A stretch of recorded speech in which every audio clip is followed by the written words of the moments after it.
Bismillahirrahmanirrahim.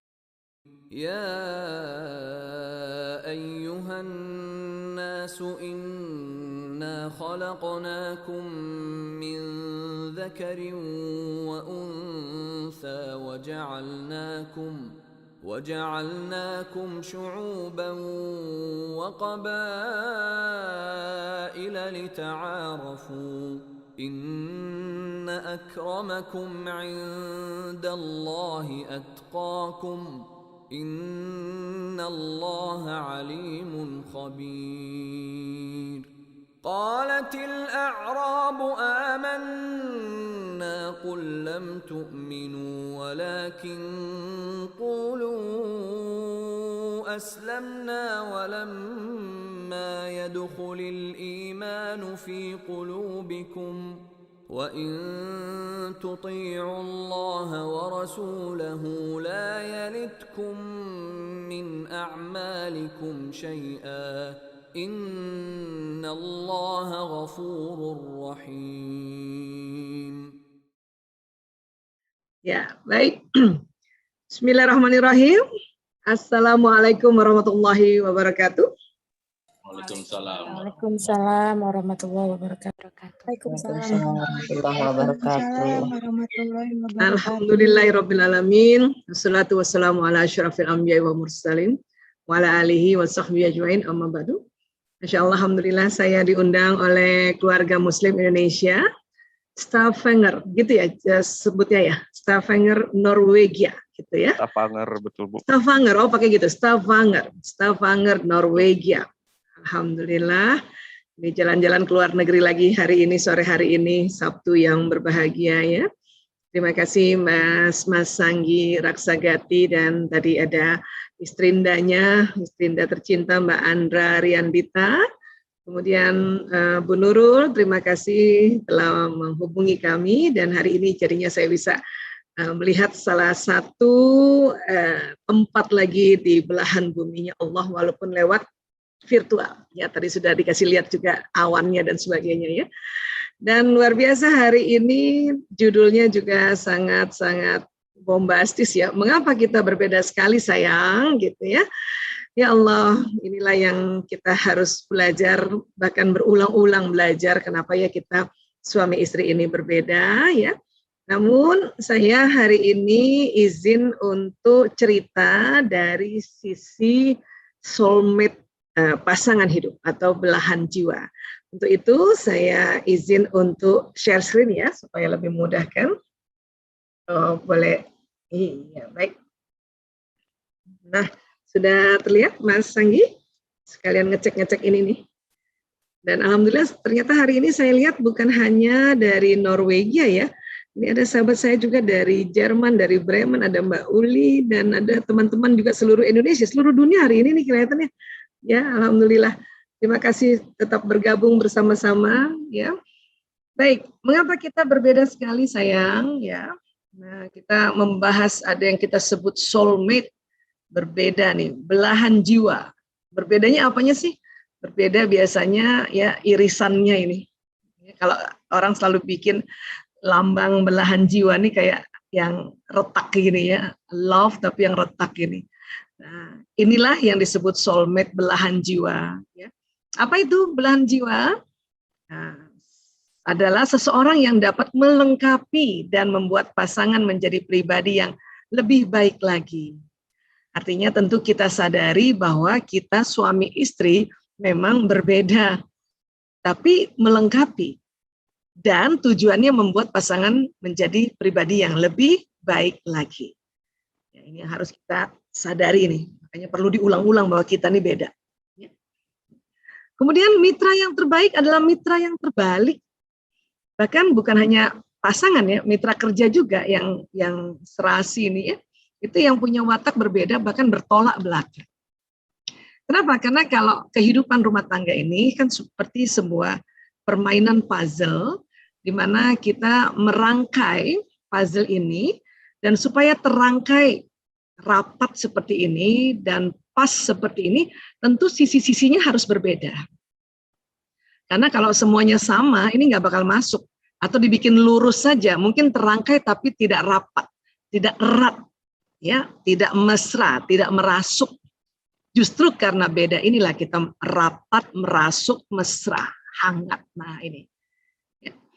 Namun karena rumah tangga ini bukan puzzle sederhana, bukan puzzle kecil yang seperti permainan yang hanya boleh pakai kalau salah, kurang lebih di sini nih. Kalau salah ya udah pindahin lagi, nggak kayak gitu ya. Puzzle rumah tangga ini puzzle yang sangat besar, sehingga merangkainya ini harus ada guidance-nya. Dan buat kita keluarga muslim, tentu guidance rangkaian ini tentu harus ya bersumber dari Al-Qur'anul Karim, kemudian Al-Hadis, ya setelah itu juga ijma' para ulama, ijtihad para ulama, dan ijtihad para ulama di sinilah nanti masuk juga temuan-temuan dari para ilmuwan, apalagi temuan-temuan yang kaitannya dengan ya tubuh manusia, ya otaknya kah, ya kolbunya, ya dan sebagainya. Jadi harus ada guidance-nya sehingga pada saat merangkai ini kita efektif gitu. Karena banyak juga orang nggak sabar waktu merangkai ini, nggak sabar bubar lagi. Waduh, kalaupun nanti mau ya merangkai baru berarti dari ulang lagi. Dan tetap kalau nggak ada guidance-nya, capek dan kadang putus asa. Ini yang ya filosofi dari rangkaian puzzle rumah tangga. Baik, jadi kita disuruh sabar ya oleh Allah. Kenapa? Ya ini tadi, karena ada perbedaan.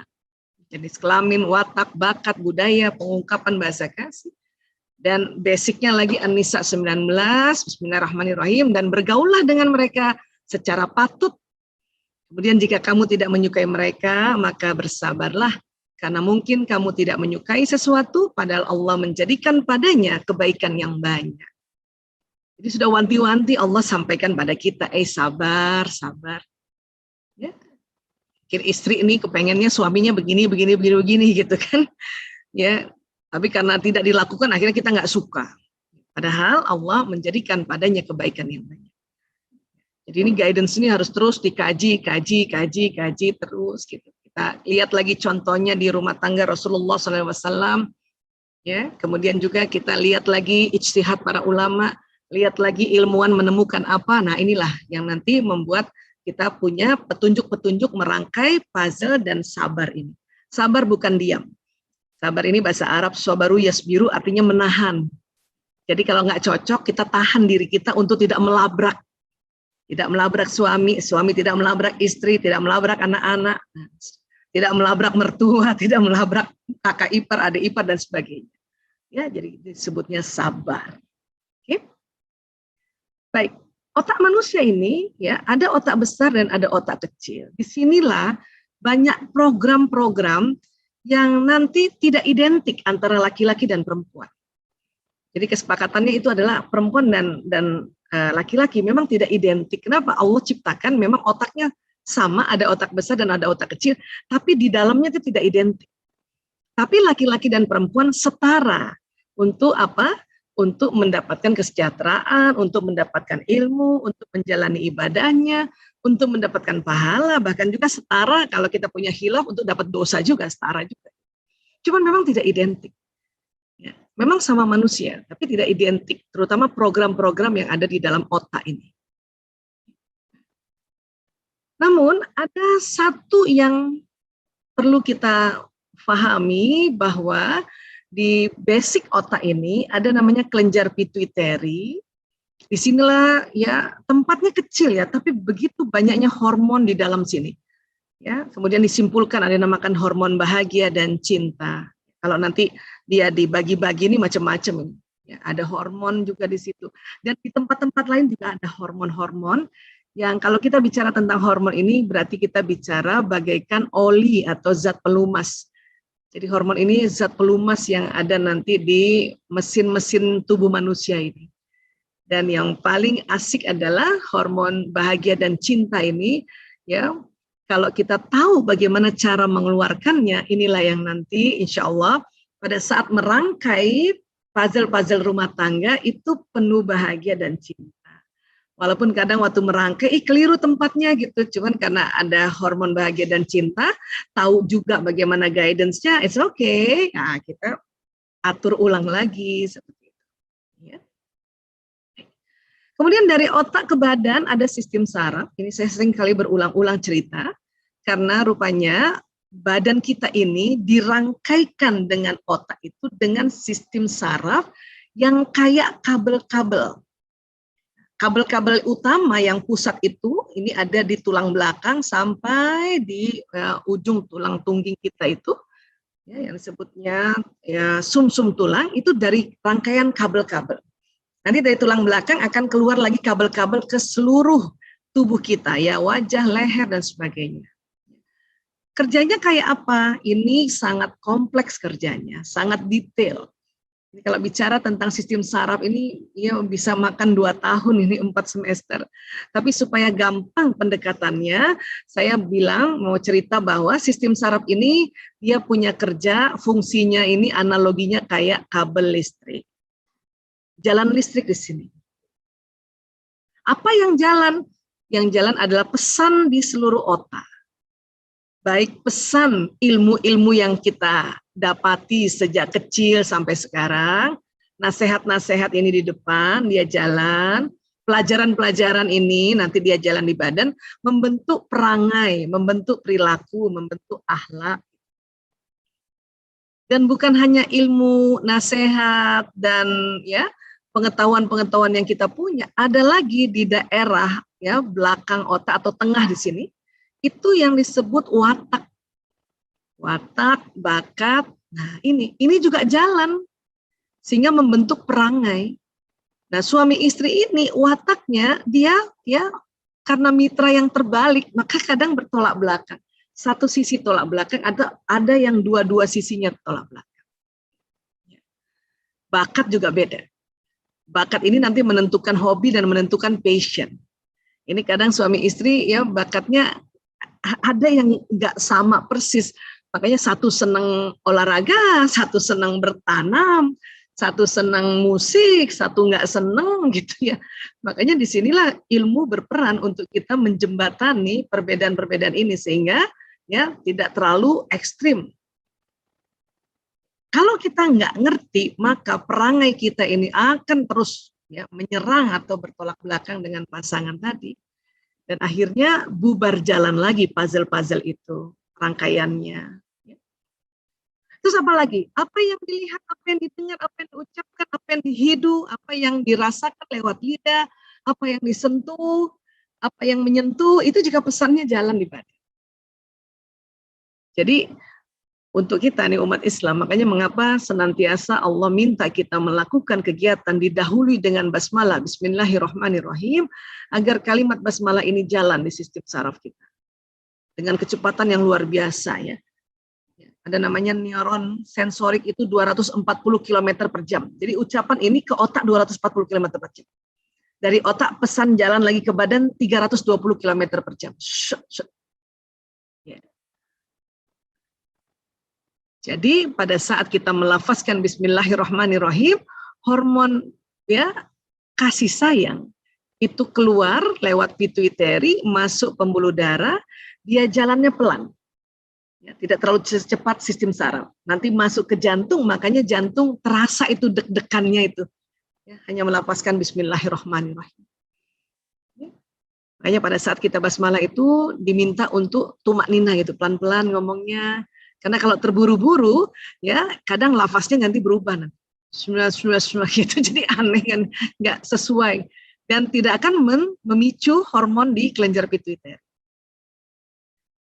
Jadi apa yang kita lafazkan selama ini, teman-teman lafazkan pada saat zikrullah, pada saat sholat, semua lafaz doa pada saat takbiratul ihram sampai salam itu jalan di badan. Jalan di badan. Cuman ada yang buru-buru melafazkannya, ada yang tumak nina pelan-pelan melafazkannya sambil membayangkan dia jalan, itu nanti berbedanya apa? Kadar hormon yang keluar. Ada orang terburu-buru, marah hormonnya nggak keluar. Makanya walaupun sudah doa sepanjang ya doa yang bermenit-menit itu nggak terasa apa-apa karena terlalu terburu-buru dan juga tidak menggunakan ya semua fungsi otak. Karena ada cara juga untuk menggunakan semua fungsi otak. Terus kalau pakai bahasa biasa, bahasa Indonesia atau bahasa Inggris atau bahasa masing-masing negara, apa yang terjadi? Dia juga jalan. Maka untuk kita nih menjembatani kita punya perbedaan dan agar kita kasih sayang terus saja keluar, kalimat-kalimat ya seperti saya sayang dan cinta pada suamiku dan anak-anakku. Ini kalimat ini juga mengeluarkan hormon cinta dan bahagia tersebut. Walaupun ini tidak diucapkan kepada pasangan kita ngomong aja sendiri. Atau paling tidak biasanya kalau saya ya pas lagi tidur gitu ya, lihat suami sudah tertidur, saya lihat wajahnya walaupun sudah mulai masuk 60 tahun gitu. Saya bilang, ya Allah, saya sayang dan cinta pada suamiku ini, ya Allah. Dan sebut namanya tuh. Priyanto, boys. Tapi karena Priyanto banyak di Indonesia, maka harus sebut lengkap Priyanto Sismadi. Kalau Mas Sanggi Raksagati kayaknya jarang nama itu. Iya, jadi kalau Mbak Andra sebut Sanggi Raksagati itu udah langsung Mas Sanggi ya. Itu memang dia nggak dengar. Tapi keuntungan pertama adalah diri kita. Dia jalan kalimat ini, kemudian keluarlah hormon bahagia, masuk ke jantung, jantung memompa untuk seluruh tubuh, maka tubuh ini yang tadinya capek, penat, dan sebagainya, perlahan-lahan itu sirna atau perlahan-lahan itu berkurang. Karena hormon ini kerjasama terus dia jalan.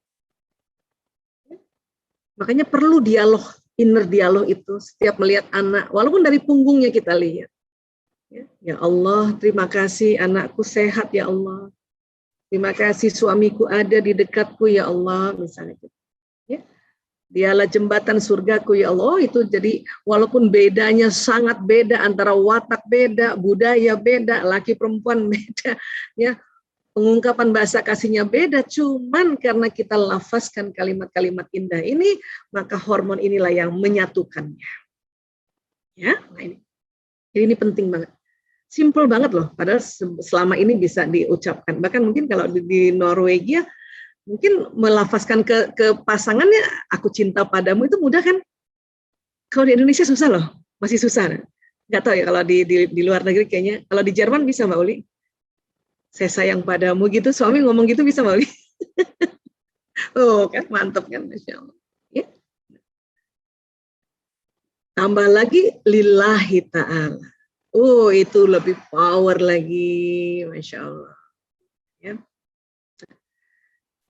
Baik, walaisa zakaru kal unsa, laki-laki nggak sama dengan perempuan. Ini sering banget ini saya ya sosialisasikan, walaupun ini tidak satu ayat, cuma 1/4 ayat, tapi penelitiannya, risetnya ini membenarkan ayat surat Ali Imran ayat 36 ini. Dan banyak sekali. Memang hari ini saya tidak terlalu menjelaskan tentang laki-laki perempuan karena sudah sering banget ada di seminar-seminar lainnya ya. Tapi saya mau ingatkan bahwa memang kita beda. Yang berikutnya mau kita agak detail sekarang. Ini masalah watak. Watak ini kalau di Kamus Besar Bahasa Indonesia artinya sifat batin manusia yang mempengaruhi segenap pikiran dan tingkah laku, budi pekerti, tabiat, dan dasarnya. Di watak ini memang ada sejak kita di dalam rahim seorang ibu. Makanya dikatakan sifat batin yang mempengaruhi segenap pikiran kita, tingkah laku, budi pekerti, atau disebut juga tabiat. Bahasa Arab itu tabiat. Basicnya apa? Di Al-Isra 84, Bismillahirrahmanirrahim, Qul kullu ya'malu ala syakilatihi, wa rabbukum a'lamu biman huwa ahda sabila. Jadi katakanlah wahai Muhammad, setiap orang berbuat sesuai dengan pembawaannya masing-masing, maka Tuhanmu lebih mengetahui siapa yang lebih benar jalannya. Jadi kalau bahasa dari genetika ini ya, kita nih membawa gen masing-masing, dan gen itu ya ada di dalam DNA ada di dalam kromosom. Jadi kita masing-masing ini ya ada pembawaannya. Jadi ibarat ya setiap orang itu unik katanya ya. Kita semua dilahirkan dengan ciri khas sendiri. Ya, ibarat jenis batu, jenisnya tidak berubah tapi bentuk batu bisa diubah.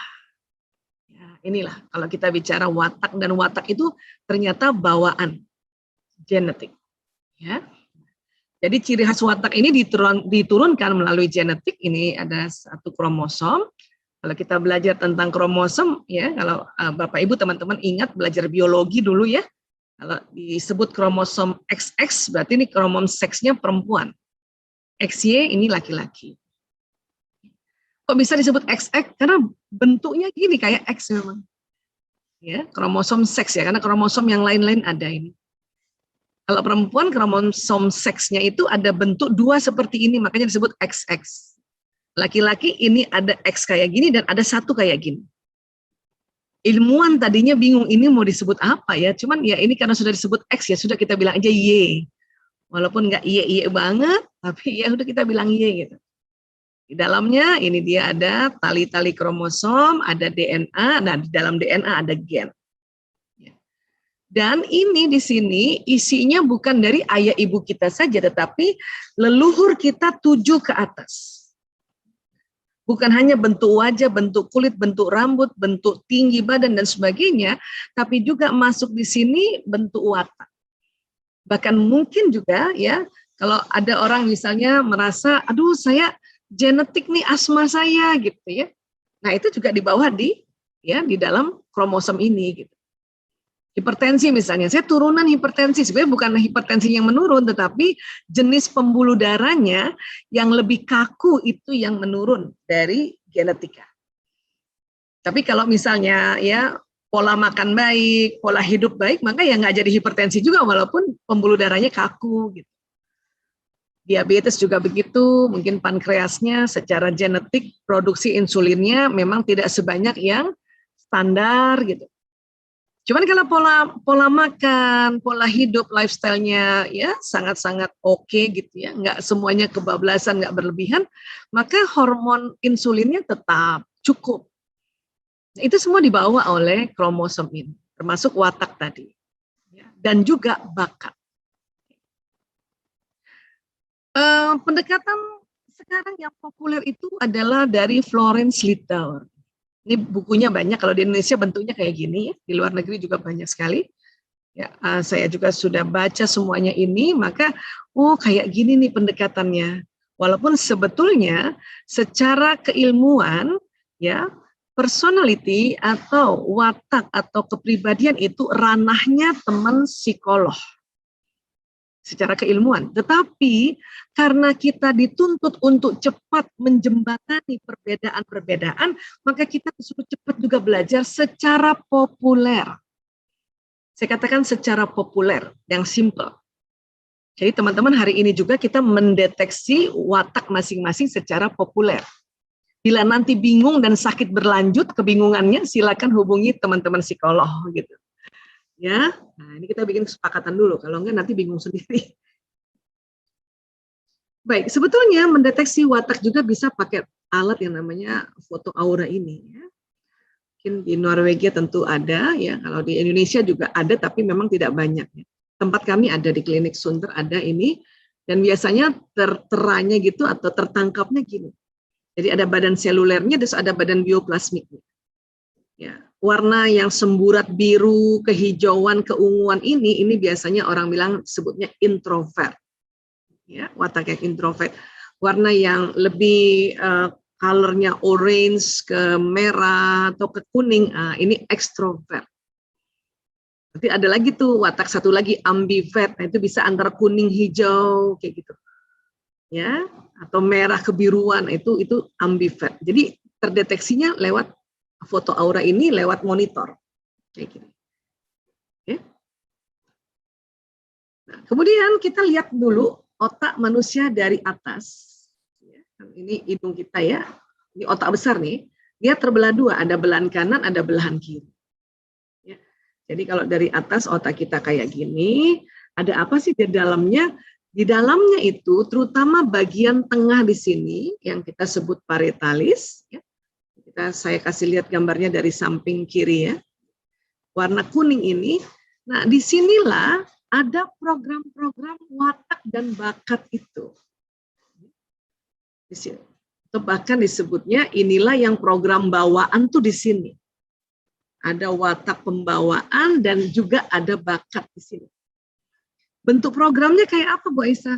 Programnya itu terbentuk ya, bentuknya itu dalam sel-sel neuron ini atau sel otak nih, neuron kayak gini. Mohon maaf, mohon izin, saya kasih lihat gambarnya. Nanti di sini nih, ini neuron kita di lobus parietalis sudah ada data-datanya ya dari Allah. Kenapa? Karena genetik tadi. Ya, genetik dari leluhur kita. Sudah ada data-datanya. Ya, sudah ada sistem juga. Tinggal kita akses. Tinggal kita sambung-sambungkan. Demikian juga bakat. Maka sebetulnya kita lahir itu sudah membawa watak dan bakat. Tinggal kita akses gitu.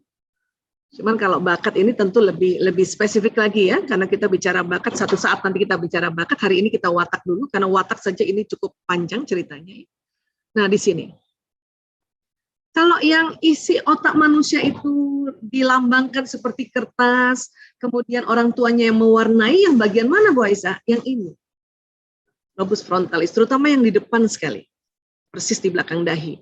Kita sering sebutnya prefrontal cortex. Mungkin tidak usah dihafal, tapi tahu aja, oh di depan gitu. Dia sistem sudah ada, data-data yang belum ada. Itulah kita belajar. Lewat mana? Lewat pendengaran, lewat penglihatan, lewat pengucapan, lewat penghiduan. Kita bisa membedakan ya bau wangi dan yang terasi gitu ya. Kemudian peda, ikan peda gitu ya, atau apa saja itu bisa ditangkap oleh hidung juga gitu. Pengecapan juga manis, asin. Ucapan juga, penglihatan, itu nanti ditangkap oleh indera, termasuk tadi ya perabaan, itu dibawa sistem saraf lagi masuk ke sini gitu. Nah itulah nanti terisi neuron ini dengan data-data.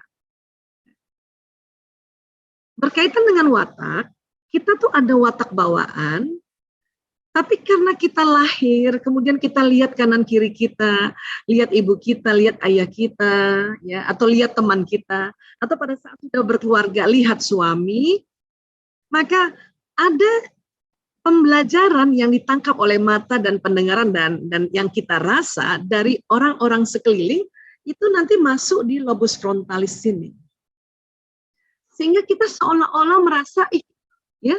Kalau nanti tes watak ya, tes watak, kok aku wataknya semuanya ada ya? Itu betul. Namun, watak yang asli itu yang kita sebut watak pembawaan, dia sudah ada dari sananya, berarti dia lebih kuat. Adapun yang masuk di sini, ini namanya watak pembelajaran. Karena kita belajar, karena bersama-sama terus suami misalnya, bersama-sama teman yang sebetulnya watak pembawaannya berbeda.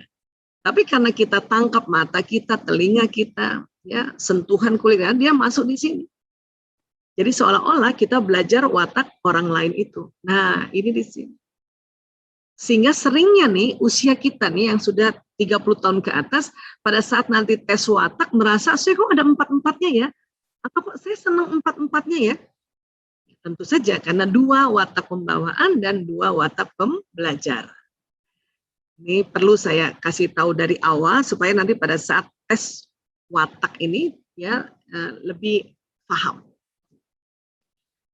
Bu Aisyah, kita kan nggak pernah belajar watak. Kok bisa ya dapat pasangan tuh yang berbeda wataknya? Satu sisi kah atau 2 sisi? Nah itu kerennya itu. Pada saat mulai kita berniat untuk ya Allah pertemukan jodohku, maka watak bawaan kita dia terakses, dia nyala. Dan kemudian ya di dalam otak ini karena ada listriknya, maka dia membentuk gelombang. Nah ini dia. Sehingga program watak seseorang mencari watak soulmate-nya lewat vibrasi gelombang di otak. Dan kita tahu tubuh kita ini bisa menarik. Ya, karena dia ada magnetnya di tubuh kita nih. Kenapa? Karena ada sel darah merah, di situ ada zat besi, ada magnesium. Karena jalan terus itu ya mineral di dalam tubuh kita, istilahnya terpolarisasi, makanya jadi magnet itu. itulah kita pada saat kita pencarian jodoh, karena kita sudah niatkan tadi, maka ini nyala ini, dan ditariklah ya watak jodoh yang berseberangan tadi. Tapi dalam konsep jodoh masih bisa kita memilih. Mau dapat orang Jawa kah misalnya, seperti saya ini, saya orang Bugis, ya waktu kecil nggak tahu kenapa saya bilang pokoknya saya mau nikahnya sama orang Jawa gitu. Nah itu boleh memilih. Ya. Tapi yang ditariknya itu senantiasa adalah watak yang bertolak belakang dengan watak saya. Karena mulai nih tarik-tarikan gitu.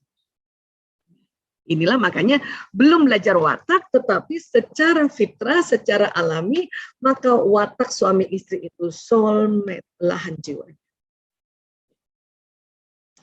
Kemudian ya di dalam program neuron di otak ini kan tadi saya sudah sampaikan ada sistem, ada data-data ya, tapi belum terakses.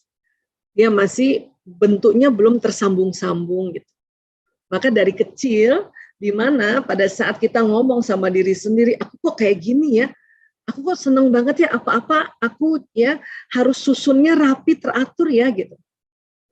Pada saat kita ngomong kayak gitu, maka ada watak yang memang bawaan yang membuat hasrat untuk melakukan, mengatur dengan detail, dia nyala dia, listriknya nyala, bahkan tersambung.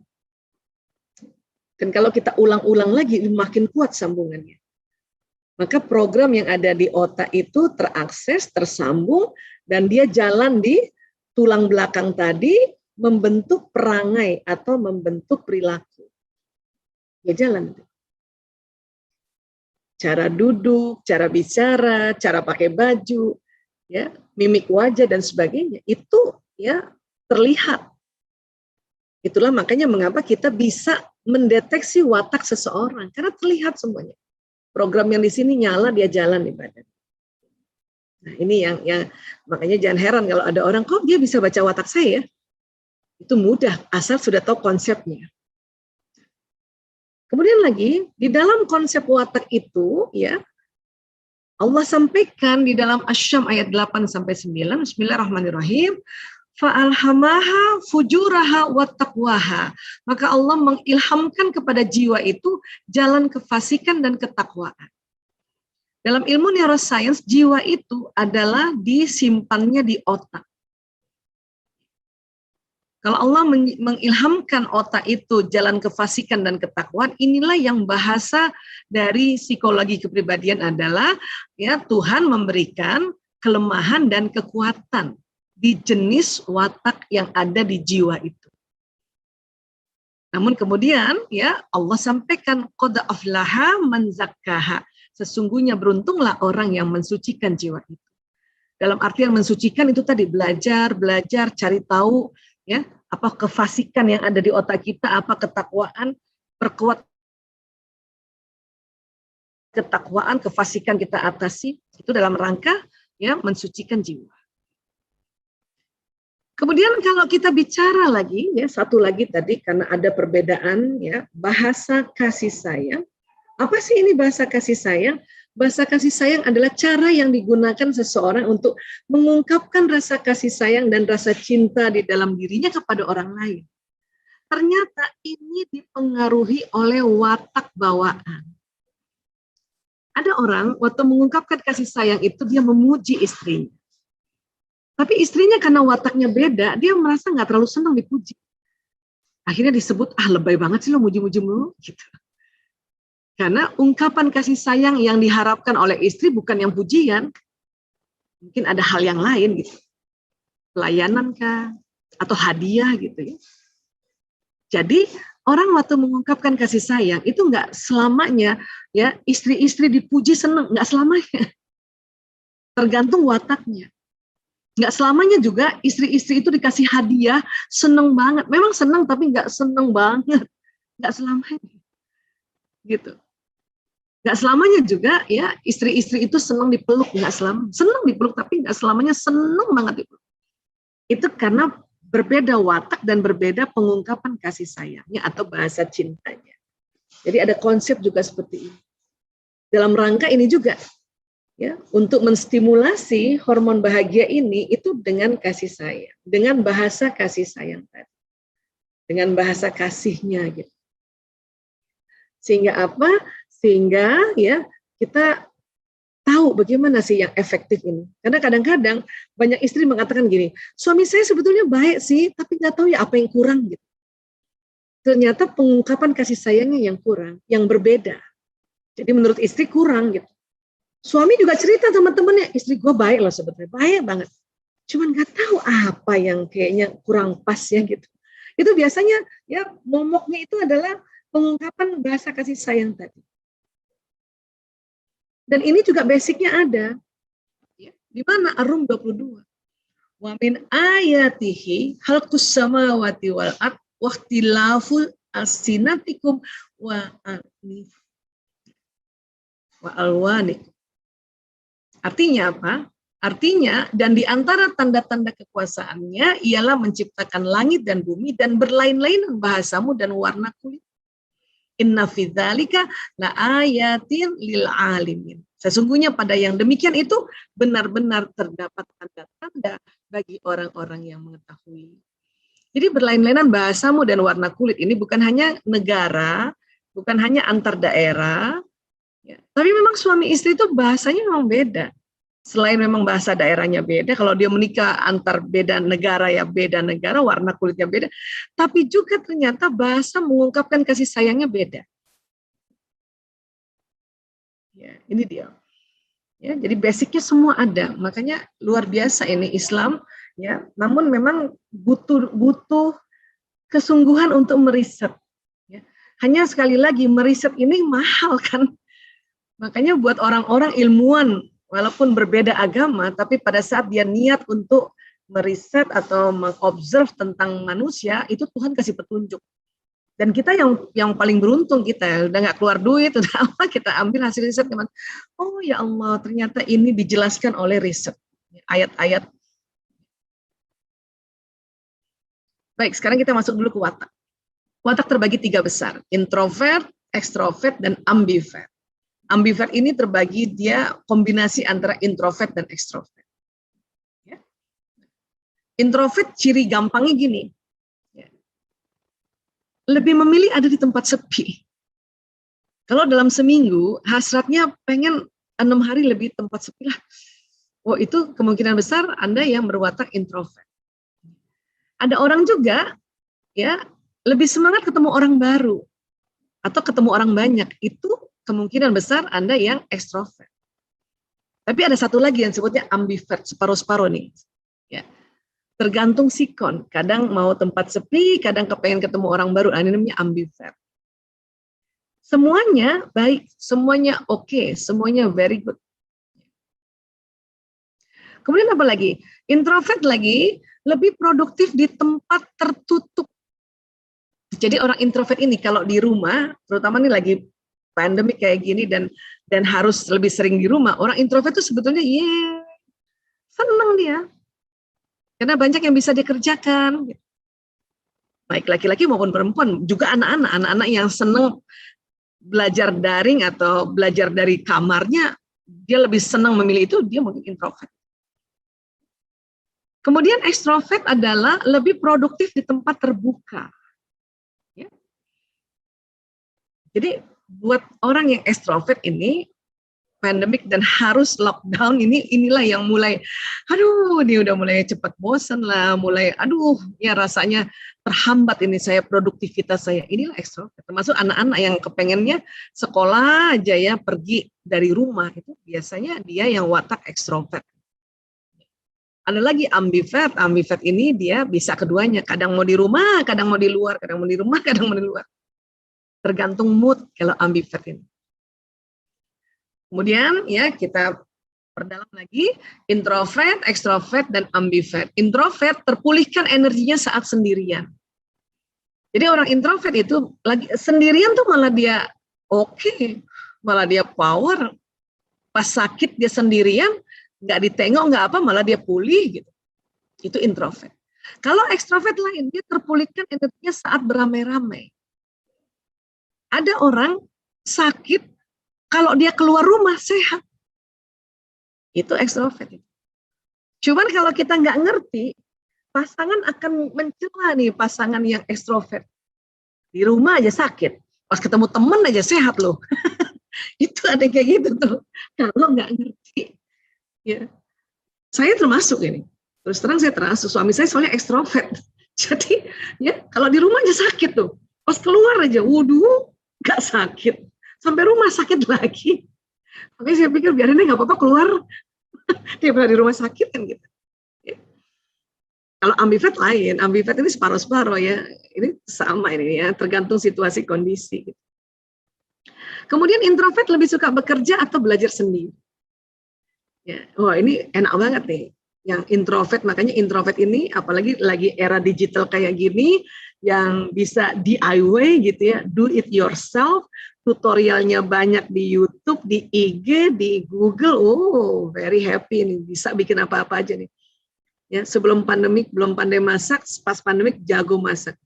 Ya, bisa bikin ngatur rumah, bisa bikin mengatur lemari dan sebagainya, bahkan bisa potong rambut anaknya gara-gara bekerja sendiri. Orang introvert jago banget ya, walaupun memang digital ini membuat kita kan ya kemungkinan belajar sendiri, tapi yang introvert lebih asik lagi. Ekstrovert lebih suka bekerja atau belajar dalam tim, makanya lebih senang rame-rame. Inilah anak-anak yang ekstrovert ini ya, ini mulai kasihan nih. Tapi ya disiasati oleh mereka dengan menggunakan satu gadget lagi untuk bisa chatting sama temennya. Ambivert bisa sendiri, bisa juga rame-rame. Pokoknya kalau ambivert tergantung mood.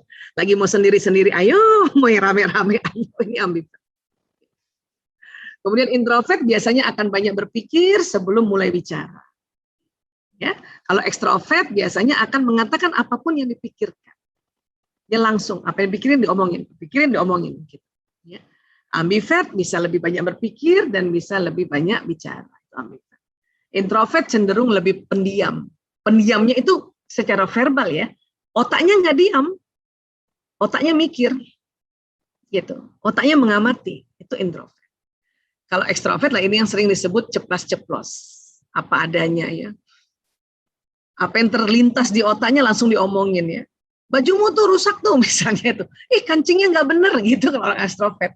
Kalau orang introvert yang mikir dulu, kayaknya kancingnya nggak bener tuh, kayaknya kancingnya miring tuh, ya belum sempat disampaikan orangnya pergi. Itu introvert gitu. Kalau ambivert sekali lagi dia kadang mau ceplas-ceplos pada situasi tertentu, kadang ya dia diam aja juga, ya karena namanya dia perpaduan antara introvert dan ekstrovert. Mas Sanggi kira-kira dari penjelasan ini yang mana Mas? Punten ini karena jadi moderator saya boleh tanya ya, buat percontohan ya, introvert kah, ekstrovert kah, atau yang ambivert?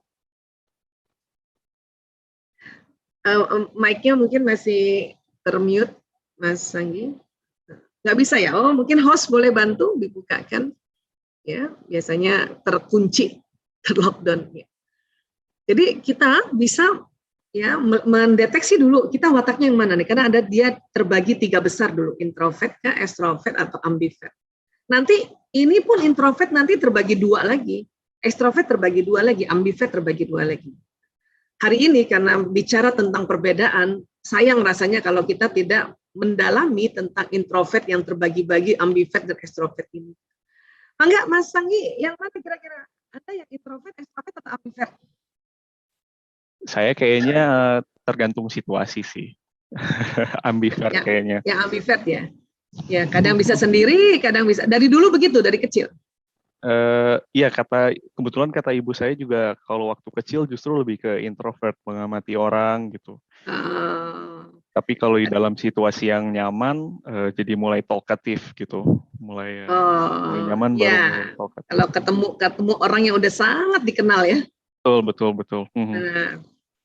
Bisa jadi mungkin introvert ya, tapi karena mungkin sudah mulai belajar, makanya terasa ada ambivertnya kan gitu. Karena tadi kan kita sudah bagi ya, watak bawaan dan watak pembelajaran. Tapi Bisa mungkin jadi, juga karena merasa introvert, jadi waktu SMA dan kuliah mengikuti ekskul yang memaksa saya mulai ekstrovert seperti teater atau hal-hal yang seperti itu mungkin. Ya, itu makanya pembelajaran namanya. Jadi introvert watak dasarnya, kemudian karena belajar mencoba untuk agak ekstrovert, makanya jadi terasa ambivertnya gitu, separuh-separuh. Ya, nah sekarang kita dalamkan lagi, karena ini semua kan dia terbagi lagi ya. Jadi gini, punten Mas Sagi ini karya jadikan contoh, nggak apa-apa ya? Ya, Sagi ya. Ya, Jadi apa-apa, kalau ya kita detil lagi, sebetulnya tes watak itu banyak sekali, ada yang sangat detil sekali, ada yang juga butuh waktu setengah jam, ada yang butuh waktu 1 jam dan sebagainya. Tapi kalau di seminar umum seperti ini, saya biasanya memberikan tes watak yang sangat simpel tuh tadi. Ya, nah ini seandainya kalau dulu banget ya, Mas Sagi waktu dulu banget nih, waktu masih kecil, ya, misalnya TK gitu. Diajak main teater, kira-kira pilihnya yang mana? Penonton, penulis skenario, sutradara, atau artis? Yang mana? Pilih satu di antara 4 pilihan ini. Kalau ini waktu TK misalnya, waktu diajak TK teater. Mungkin penulis skenario kali, mungkin. Oke, penulis skenario ya. Iya.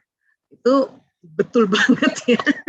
Baik, kemudian kalau disuruh pilihan kedua yang mana?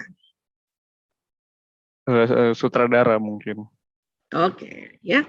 Jadi penulis skenario dan mendelegasi tugas ke orang berani waktu TK misalnya. Berani banget kayaknya. Jadi ini ya, kamu jadi ini ya, gitu ya. Oke, sip. Ya, nah ini kenapa saya tanya waktu TK? Karena kalau memilih peran ini di usia kita semakin muda, ya itu kecenderungan presentasi ya untuk watak bawaannya lebih tepat, akuratnya lebih tepat dibanding kalau kita tanyanya kalau sekarang misalnya di usia kita yang udah tua, apalagi saya gini udah tua, kamu misalnya ya di usia udah sebegini ada teater pilih mana, itu kadang-kadang ada satu pasti yang keluar dari watak bawaan. Makanya teknik ini kita tanya kalau kamu waktu kecil gitu, karena watak itu kan bawaan dari lahir ya Mas. Jadi sejak lahir itu udah ada, makanya kalau kita udah tahu konsep ini, waktu lihat anak bayi aja udah tahu ini wataknya ini, wataknya ini, wataknya ini udah tahu gitu. Nah, namun karena ini tes cepat, akuratnya memang tidak juga 95% ke atas, tetapi baru 80-85% karena tes cepat. Tapi cukup oke kok 80-85%. Nanti kita lihat penjelasannya. Ya. Tadi Mas Sagi pilih pilihan pertama penulis skenario, ya. Tadi juga pilih introvert. Itu sebetulnya secara pilihan antara introvert tadi dengan penulis skenario itu sudah tepat banget. Tinggal kombinasinya tadi pilih sutradara. Ya. Kalau memang pilihnya sutradara itu berarti dari kecil ambivert. Tapi kalau pilihnya penonton itu berarti dari kecil introvert. Ya, karena kombinasi wataknya ini. Jadi setiap orang itu ada 2 jenisnya. Oke. Sekarang kita bahas yang pilih penonton dulu boleh ya, teman-teman barangkali yang pilih penonton. Biasanya istilah di penonton di bahasa psikologi kepribadian kalau pakai istilah plekma atau plekmatis, ya ini adalah istilah lama, penamaan watak yang lama sekali sejak dari Hippocrates ini. Ini penemuan Hippocrates nih, Mas Sanggi, istilah plekmatis ini. Ya, jadi menghargai penemuannya Hippocrates. Bayangkan Hippocrates itu menemukan teori watak itu sebelum Nabi Isa alaihissalam lahir. Ya. Jadi orang yang pilih penonton dikategorikan plekmatis, ya kemungkinan besar di otaknya, program otaknya hasratnya damai. Dan ciri khasnya dia punya ciri khas adalah pengamat. Senang mengamati. Senang ngamatin. Ya, ada orang yang memang senang mengamati, apa-apa diamati gitu. Saya termasuk yang plekmatis. Saya termasuk penonton, saya sedang mengamati seseorang, kemudian saya bertanya di dalam pengamatan itu gitu. Ya.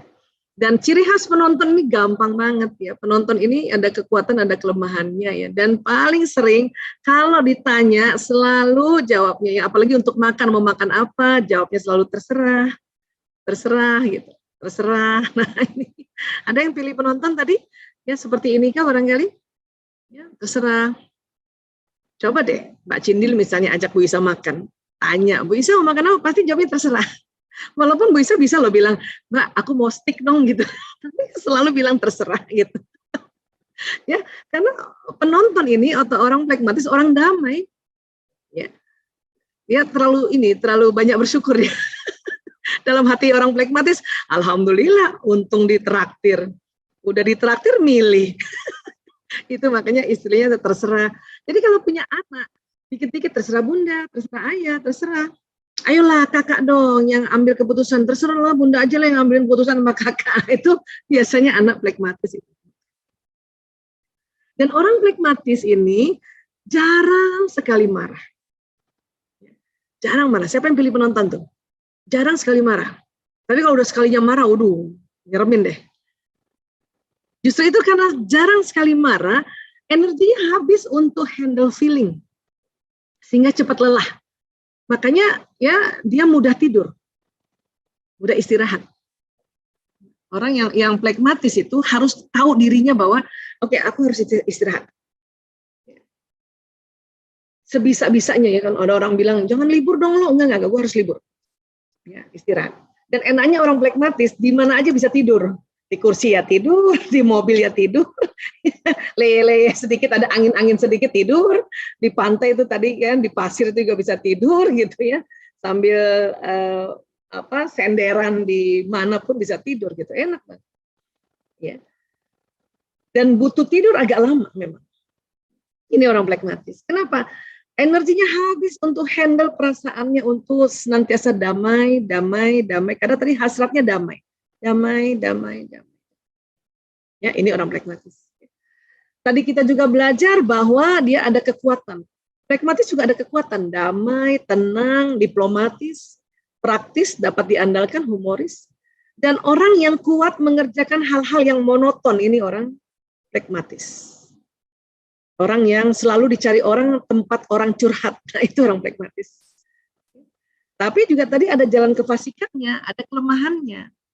Di otaknya ada kelemahannya. Apa dia? Suka menunda-nunda, tidak tegas, cari aman sendiri, nggak punya motivasi, dan cenderung orang bilang penakut. Gitu. Saya aslinya penakut, tapi bayangkan sudah 23 tahun ditempa untuk ngurus narkoba yang nggak boleh takut-takut amat, harus berani. Akhirnya sudah teratasi penakut saya. Menunda-nunda, maksudnya menunda-nunda malas, bukan malas, pengen damai dulu. Gue mau damai dulu deh, nanti aja deh damai dulu. Tidak tegas kenapa? Karena itu tadi nggak mau konflik ya, dan cari aman sendiri. Dan kadang tidak punya motivasi. Ini kalau bukan suami saya yang suruh, ayolah Bu Isa, ya Bu Isa seminar lah, ceritakanlah itu perbedaan-perbedaan yang Bu Isa pelajari ke orang-orang gitu ya. Suami saya kalau panggil saya Bu Isa, Mas Anggi, ya. Gara-gara dialah itu saya akhirnya mau share kalau kayak gini. Kalau enggak sih maunya di rumah aja, ngapain sih gitu. Ya. Ini kelemahan orang pragmatis. Tapi dengan kita tahu kita punya kelemahan, kita bisa atasi kelemahan ini. Kita upgrade, kita punya kekuatan. Ini pragmatis. Oke. Dalam pekerjaan apa sih pragmatis ini? Piawai dalam menangani perseteruan. Makanya orang-orang pragmatis ini bagusnya jadi konsultan, konselor, terapis, psikolog, dokter, yang gitu. Ya, hakim. Nah, hakim harus yang pragmatis ya. Kemudian mengatasi masalah secara objektif. Dia selalu harus tanya sama orang itu. Kan konseling kan begitu kan, objektif kan. Kemudian dapat diandalkan untuk pekerjaan yang monoton. Suami saya itu lihat saya duduk dari pagi sampai malam di sini, dia udah sakit kepala. Kalau saya monoton aja, ya saya suka gitu. Malah disuruh keluar rumah yang saya sakit kepala. Dia aduh ngapain lagi? Wah, Bu Isa duduk lagi di situ, ngomong lagi kan gitu. Ya kan? Nah, jadi emang orang pragmatis ini untuk pekerjaan yang monoton, ya bikin sesuatu produk yang duduk aja di situ, itu kuat. Sebagai pemimpin, bisa nggak pragmatis sebagai pemimpin? Bisa. Dengan ciri khas dia apa? Pemimpinnya tenang aja. Tenang, nggak gerasa kerusuk. Ya, pandai menguasai diri. Apalagi kalau belajar manajemen emosi. Ya. tidak mengambil keputusan berdasarkan kemauannya semata-mata. Kalau rapat, ini yang susah nih kalau rapat. Diajak rapat 5 orang, 5-5-nya ditanya, menurut kamu gimana? Menurut kamu gimana? Kalau rapatnya bisa 50 orang, selesai, habis itu. Ya. Jadi sebagai pemimpin dia punya kekuatannya ini. Pemimpin yang tenang, pandai menguasai diri, tidak mengambil keputusan berdasarkan kemauan semata-mata. Ya. Dan bahasa kasihnya orang pragmatis ini sentuhan fisik. Ya. Dia selalu ingin memberikan sentuhan, menggandeng, memeluk, membelai, mencium pasangannya. Dan sebetulnya dia ingin juga mendapat sentuhan fisik. Tapi apa daya, pasangannya kan pasti berbeda tadi. Secara alami, fitrahnya kan pasti berbeda. Bukan sama-sama pragmatis ketemu pragmatis, atau apalagi yang pragmatis dominan. Dia nggak bakal ketemu pragmatis dominan, kecuali yang pragmatisnya nggak dominan. Ya. Nah ini yang harus juga ditahu. Makanya saya pribadi, dari dulu saya yang duluan gandeng suami, saya yang duluan ya, datangin suami untuk peluk dia dan sebagainya. Ini kalau nggak belajar, sakit kepala. Dan berpikir kenapa sih gue melulu. Ya, nah ini sentuhan fisik, bahasa kasih sayang seorang pragmatis. Kemudian berikutnya, yang tadi Mas Sanggi tadi pilih penulis skenario ya. Nah, orang yang pilih penulis skenario, baik pilihan pertama maupun kedua, ini kita sebutnya melankolis. Hasratnya sempurna, melakukan apa-apa dengan sempurna, dan ciri khasnya pemikir. Mas Sanggi terasa gitu pemikir? Anda seorang thinker, pemikir? Iya kayaknya. Bisa ditanyakan kepada istri mungkin. Iya, kalau lihat wajahnya sih kelihatan banget pemikir. Gitu. Jadi apa-apa dipikirin dan detail, orangnya detail. Ingin melakukan apa-apa dengan baik, teratur, sempurna, kayak gitu. Ya. Tapi kalau boleh ditambahin, mungkin karena ada pengaruh dari ibu saya yang ekstrovert, jadi juga kayak kata ibu tadi, jadi mengubah ke agak tengah gitu. Iya, itu belajar ibu, kan? Itu belajar. Jadi watak pembelajaran ya. Atau pengaruh. Ya, mungkin dari ayah ya, melankolisnya ya. Atau dari keluarga. Karena ini watak genetik. Ya, watak genetik. Bisa bukan dari ibu tetapi ayahnya ibu barangkali atau ibunya ibu atau mungkin yang dari terahnya ayah gitu. Ya, karena dia nanti akan ya menurun ya genetik kepada cucunya ini gitu. Ya. Nah. Oke, sekarang melankolis ini gampang ya. Mas Sanggi dari kecil kalau pencet pasta gigi dari bawah ya? Enggak juga sih. Enggak juga. Dari kecil enggak dari bawah.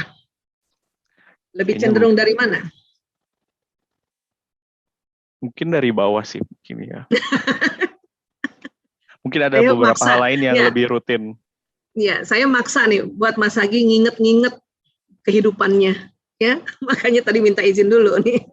Disaksikan oleh teman di jamaah Zoomia 100 orang nih. Saya udah lagi 99 nih. Di YouTube ya mungkin lebih ya. Ya. Biasanya orang yang melankolis selalu mencoba pencet odolnya pasta gigi pada saat mau sikat gigi dari bawah.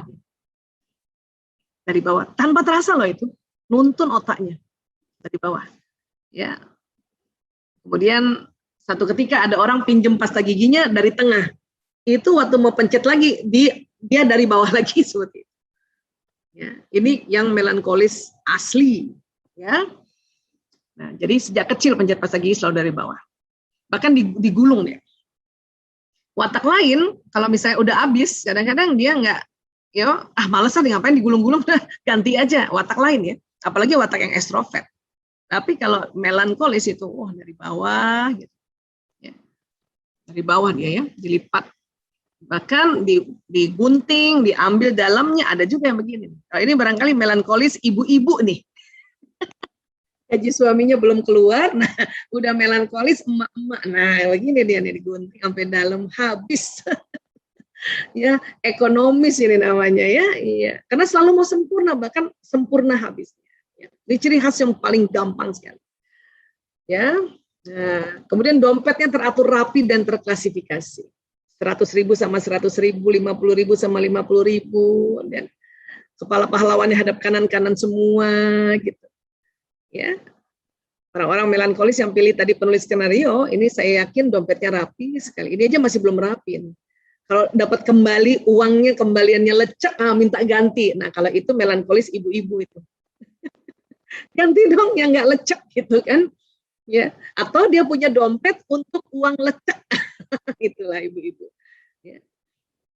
Itu luar biasa ya, orang melankolis itu mengorganize itu gampang banget. Makanya kalau saya lihat tutorial ya, ibu-ibu mengatur dapur, bumbu dapur yang rapi banget sampai tulisannya rapi, itu melankolis seneng banget gitu. Watak lain bisa belajar, cuman agak mencong-mencong dikit kan, bikin label di botol-botol dapurnya gitu yang isinya lada, gula dan sebagainya gitu. Kalau orang melankolis mah rapi. Kemudian apa sih? Kekuatannya sempurna, analitis, tekun, disiplin, rapi, berbakat. Ya, berbakat. Apalagi kalau memang jelas secara genetik bakatnya itu misalnya kecerdasan musikalis. Itu main musiknya nggak asal-asalan main musik kalau orang melankolis. Atau punya bakatnya kecerdasan visual spasial yang menggambar, itu nggak asal menggambar kalau orang melankolis. Ya, watak lain ada, bisa punya bakat kecerdasan visual spasial, tapi cara menggambarnya melankolis lebih detail sekali, ya, dan sangat tekun. Makanya orang melankolis ini cenderung ya dia jenius, ya, karena dia sangat analitis, tekun, disiplin. Tapi ada kelemahannya juga karena tadi jangan kepastikan apa pemurung. Kenapa? Karena mikir terus. Ya. Jadi serius. Dan memang memilih lebih senang sendiri karena tadi introvert tadi. Dan ya kalau dia ada kesal, mungkin ada yang menghina dia atau bikin sedih dia, itu dia ingat terus karena pemikir. Makanya ada istilahnya pendendam. Tinggal dia mau nggak memaafkan kan gitu. Prioritis karena analisa. Kenapa begini? Kenapa begitu? Kenapa begini? Kenapa? Selalu kenapa? Dan perasa orangnya sangat sensitif. Ya, makanya sangat peduli gitu. Ada teman barangkali ya kurang dananya, maka dia mikirin, aduh kasihannya gimana caranya bantuin teman itu. Ya, atau adiknya, saudara kandungnya nggak punya sesuatu yang dia punya, dia perasa banget. Ya, kasihan ya Bu, adikku nggak ada. Nah, anak saya soalnya nomor 3 tuh pemikir ya, melankolis. Ini dia. Kemudian dalam pekerjaan apa melankolis? Kemampuannya detail, mendalam. Ya. Kemudian kemampuan analisanya juga ya mumpuni. Kok gini ya, kok gitu ya. Ini otak kirinya dia jalan. Standar tinggi memang orang melankolis. Buat ibu-ibu nih, ya kalau orang melankolis beli barang itu harus standar tinggi. Bukan masalah mahal, dia harus bagus. Ya, jahitannya sempurna. Kalau beli baju orang melankolis, kancingnya, benangnya kemana-mana, nggak jadi beli tuh. Dia cari lagi yang rapi, lebih rapi, ya. Antara benang dengan kancing nggak sama warnanya, itu bukan standarnya melankolis. Makanya orang melankolis barang-barangnya itu bagus-bagus dan tahan lama. Karena memang juga ya memilih barang standarnya tinggi. Dalam pekerjaan juga standar tinggi. Terus prestasi tinggi. Makanya standarnya orang melankolis sejak anak-anak, kalau dia matematika selalu mau tinggi. Saya matematika 100, sekalinya dapat 80, bisa nangis orang melankolis. Karena menurut dia jauh di bawah standar. Padahal watak lain dapat 80, udah seneng banget. Ya, orang melankolis ini standarnya 100, dapat 80 nangis. Orang plekmatis, ya dapat 60 aja nggak nangis, dia malah bersyukur. Ini lihat temennya yang 80 kok nangis gitu. Inilah melankolis, standar tinggi. Ya, prestasi juga tinggi. Sebagai pemimpin bagaimana? Mampu mengorganisasikan dengan baik. Memang pandai mengorganize. Otaknya itu suruh mengorganize. Begini caranya. Dan selalu mau hasratnya rapi. Memiliki kreativitas yang mendalam. Ini orang melankolis. Karena detail. Ya. Terus menginginkan prestasi yang berkualitas. Pokoknya ya maunya juara, bisa kayak gitu nih orang melankolis. Dan peka terhadap perasaan orang lain. Jadi sebagai pemimpinnya beginilah pemimpin melankolis. Ya. Dan apa sih bahasa kasih sayangnya? Ya nih termasuk bahasa kasihnya yang waktu yang berkualitas. quality time, senang menemani dan menghabiskan waktu bersama pasangan dan juga ingin ditemani oleh pasangan. Orang melankolis ini kayak gini. Makanya kalau punya suami melankolis, kita harus tahu kalau dia udah di rumah, ya udah deh pekerjaan yang di luar sana udah deh di stop temenin di rumah. Atau misalnya pasangan hidup yang quality time, waktu yang bersama, ya senantiasa mau antar istrinya jalan walaupun dia cuma ngedrop aja atau tunggu di mobil, ya maka terimalah dengan senang hati. Karena kalau ditolak nanti dia merasa nggak berguna. Sini aku anterin, terus kata istrinya nggak usah gampang gini aja, nggak usah. Itu seorang yang melankolis yang punya bahasa kasih waktu berkualitas ditolak seperti itu wah sedih banget. Ya. Tapi di sisi lain, ya orang melankolis juga bisa jadi ya bahasa kasihnya yaitu hadiah. Receiving gift. Ada yang melankolis hadiah. Senang memberi hadiah atau oleh-oleh pada pasangan, ya, dan sangat senang bila pasangannya menghargai hadiahnya. Dan juga sangat menghargai apapun pemberian dari pasangan. Ini bahasa kasih. Ya. Mas Anggi tanya lagi boleh? Kira-kira bahasa kasihnya Mas Anggi lebih ke quality time atau receiving gift? Quality time dan giving gift sih. Iya, berarti memberi ya, berarti, lebih ya, dan quality time juga itu. Berarti benar-benar melankolis nih. Ini ya. di chat sama istri sekarang lagi ketawa-ketawa aja kita ngebahas. Kamu banget katanya. Mbak Andra, ini suaminya rupanya senang ditemenin dan senang kalau dikasih hadiah, hadiahnya disimpan. Ya, jangan gitu ya Mas. Kalau Mas Anggi ngasih senang memberi hadiah sih, lebih memberi hadiah dan hadiahnya disimpan atau ya kan? Iya. Jadi Mas Anggi senang nih kasih hadiah ke istri tuh menghargai disimpan dan di tempat yang bagus gitu simpannya gitu. Iya. Iya kan? Iya. Dan sesungguhnya juga sebetulnya senang juga dikasih hadiah. Sesungguhnya. Hanya biasanya hadiah dari orang melankolis bagus hadiahnya. Terus nanti diberi hadiah oleh orang lain langsung, waduh kalau kualitas hadiahnya nggak oke, waduh. Ya karena biasanya orang melankolis kalau milih hadiah itu standar tinggi Mas. Lebih ke thoughtful sih, kayak misalnya buatan sendiri atau tulisan gitu, bukan yang bisa dibuat dibeli gitu ya. Benar banget. Apalagi hanya tulisan secari kertas, miss you, darling, itu harus ditaruh. Disimpan baik-baik. Ini yang disebut ya bahasa kasih sayang. Ya. Terkadang ya, saya belum tahu nih Mbak Andra. Nanti kita dengarkan pengakuan Mbak Andra. Ya, terkadang suami yang melankolis, istrinya yang watak spontan, yang bahasa kasihnya berbeda dengan ini. Gitu. Makanya waktu dikasih hadiah, ya, karena belum belajar, ditaruhlah asal taruh. Makanya si suami langsung ya cuma ditaruh di situ gitu. Ya, ini pada umumnya. Tapi ada juga yang watak suaminya menerima hadiah, melankolis yang tadi memberikan waktu dan menerima hadiah. Si istri ada juga part of personality-nya yang melankolis juga sedikit. Jadi dia ngerti, oh ya ini hadiahnya harus disimpan gitu. Ada juga yang begitu, ya. Tapi hampir seringnya ini istrinya yang spontan, yang dia taruh, oke, terima kasih, senang pertama, terima kasih ya. Terus taruhnya ada di laci sinilah, ketumpuk dengan laci sinilah dan sebagainya. Ini yang kadang-kadang harus diperbaiki nih, supaya apa? Supaya si suami atau pasangan yang memberikan hadiah ini dengan senang hati bahwa oh saya ya dihargai. Ya. Baik, kemudian berikutnya, koleris, sutradara. Nah, ini hasrat mengatur. Ya. Dan dia ciri khasnya pelaku. Ya. Do it, gitu. Ini koleris.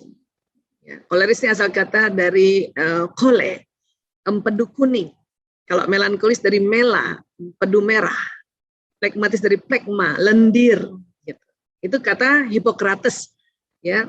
Tapi sebetulnya nggak ada kaitannya dengan cairan-cairan tadi sebetulnya, karena udah terlanjur aja, bayangin ya, abad keempat sebelum Masehi sudah dibuat nama-namanya, sudah dipakai aja. Hasratnya mengatur. Saya suka nih kasih contoh, Ibu Susi ini termasuk perempuan yang berwatak koleris. Dia kalau ngatur saklek, tak, sangat berprinsip, tak, dan kuat dia. Ya, kuat mengorganize, kuat prinsipnya, kuat ngaturnya, kuat marahnya juga kalau misalnya yang diatur nggak mau cepat, nah gitu, tenggelamkan kapal, oh itu jelas banget, koleris banget itu. Ya, nah, biasanya orang koleris karena senang mengatur tanpa terasa tangannya, kamu nanti gini ya, ya. Dia mengorganize orang atau kalimatnya menyuruh orang itu nggak pakai karena memang otaknya ayo diatur, kamu diatur. Ayo diorganize kan gitu, dan mau cepat, ya, mau cepat. Makanya ya kekuatannya adalah pemimpin yang berkemauan keras, tegas, produktif, independen, dan memiliki visi. Ini orang koleris. Kalau tadi pilihan pertamanya sutradara, kelihatan banget itu nanti, terasa banget itu. Ya. Suami saya yang koleris, jelas ya. Ini kalau nggak belajar, ampun deh. Kenapa? Karena dia juga ada kelemahannya, dingin, terburu-buru, ya, marah kalau misalnya kita nggak siap, sigap, sarkas langsung, dan sulit mengampuni. Ini beratnya ini kalau punya pasangan, kalau kita nggak belajar. Oke? Dalam pekerjaan dapat mencapai lebih banyak daripada siapapun dan dalam waktu yang lebih singkat, meskipun dia laki-laki. Apalagi kalau perempuan yang memang aslinya perempuan multitasking. Sudah perempuan koleris, banyak banget yang bisa dikerjain tuh. Ya.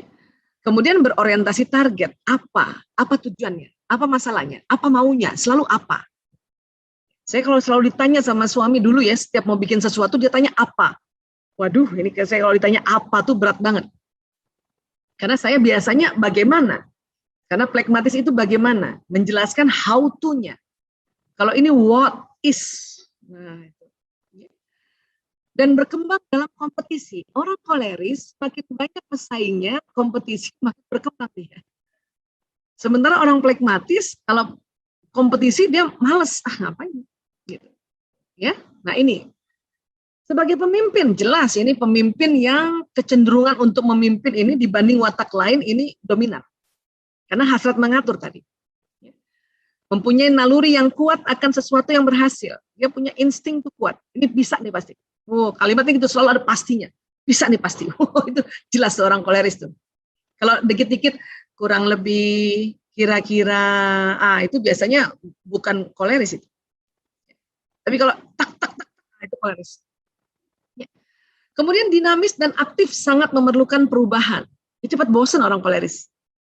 Ya, suami saya lihat saya di meja ini udah bosen katanya hampir 2 tahun. Padahal dia juga yang suruh saya kerja dari rumah dengan seperti ini. Tapi dia udah bosen dia lihatnya. Makanya dia yang pergi aja nggak apa-apa. Ayah pergi aja nggak apa-apa. Nggak usah lihat Bu Isa. Kadang dia suruh saya, coba Bu Isa mejanya pindahin ke atas, mejanya pindahin ke bawah. Dia yang bosen. Aku nggak bosen.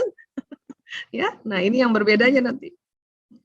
Yakin dan tidak mudah patah semangat. Kalaupun gagal, besok udah mulai kerja lagi. Hari ini aja gagal, cuman sehari 2 hari, besok kerja.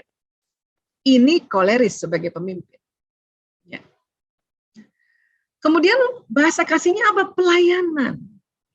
Ya. Act of service, senang dengan dan sigap melayani pasangan dan ingin dilayani juga oleh pasangan.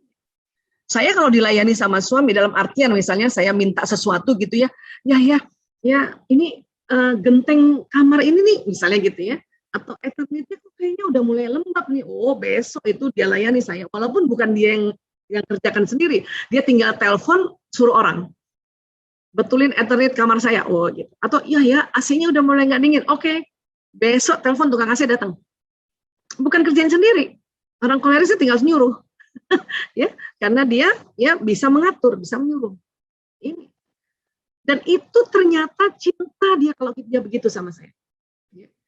Banyak kita nih pasangan yang aslinya pragmatis, yang damai, punya pasangan koleris, ya, orang koleris sebetulnya sudah menyatakan cinta dengan cara dia memberikan pelayanan, kita merasa, kok gitu sih?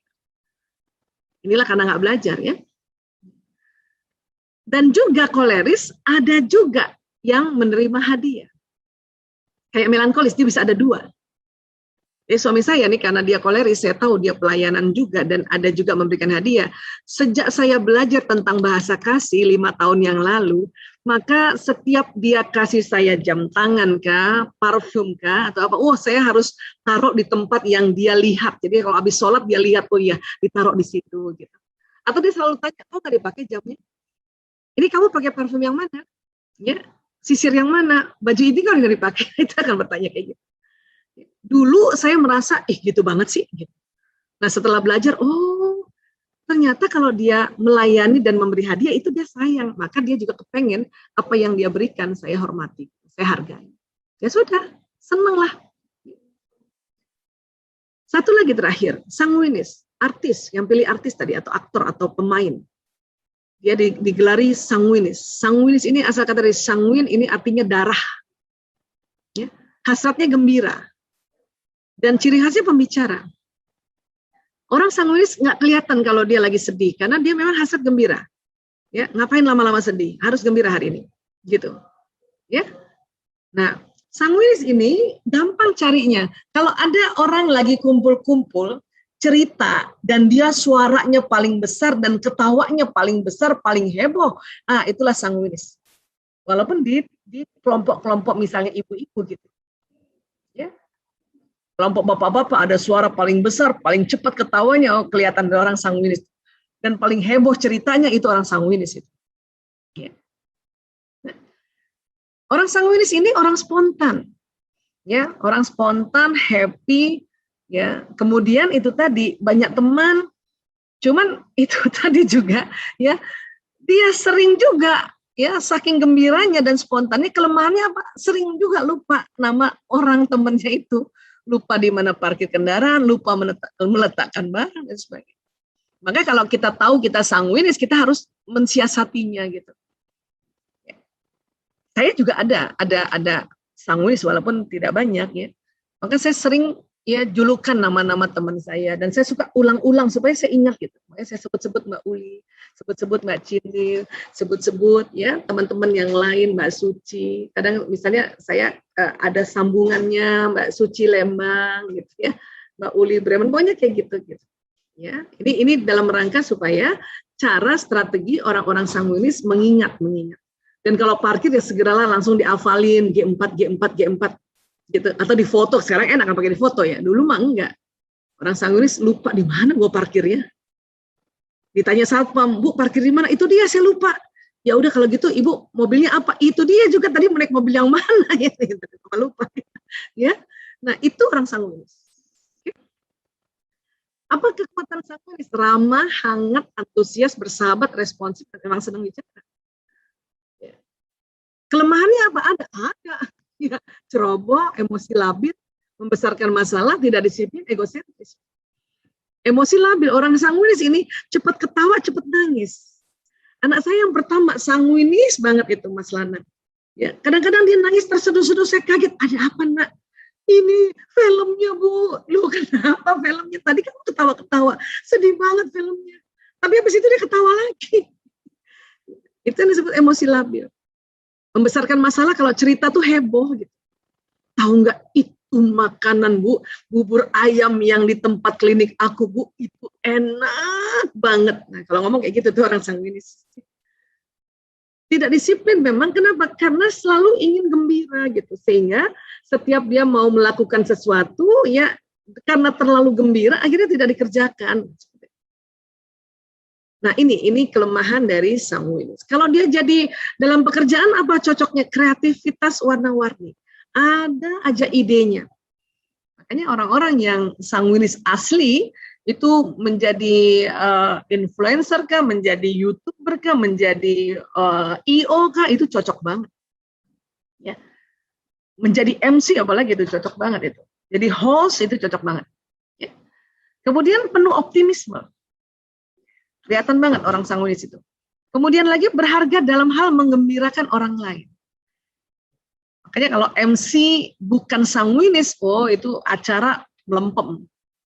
Tapi kalau host MC yang untuk acara ya ketemu apalagi dia orang sanguinis, oh itu seru itu. Ada aja dia cerita ini itu. Dan senang menghibur.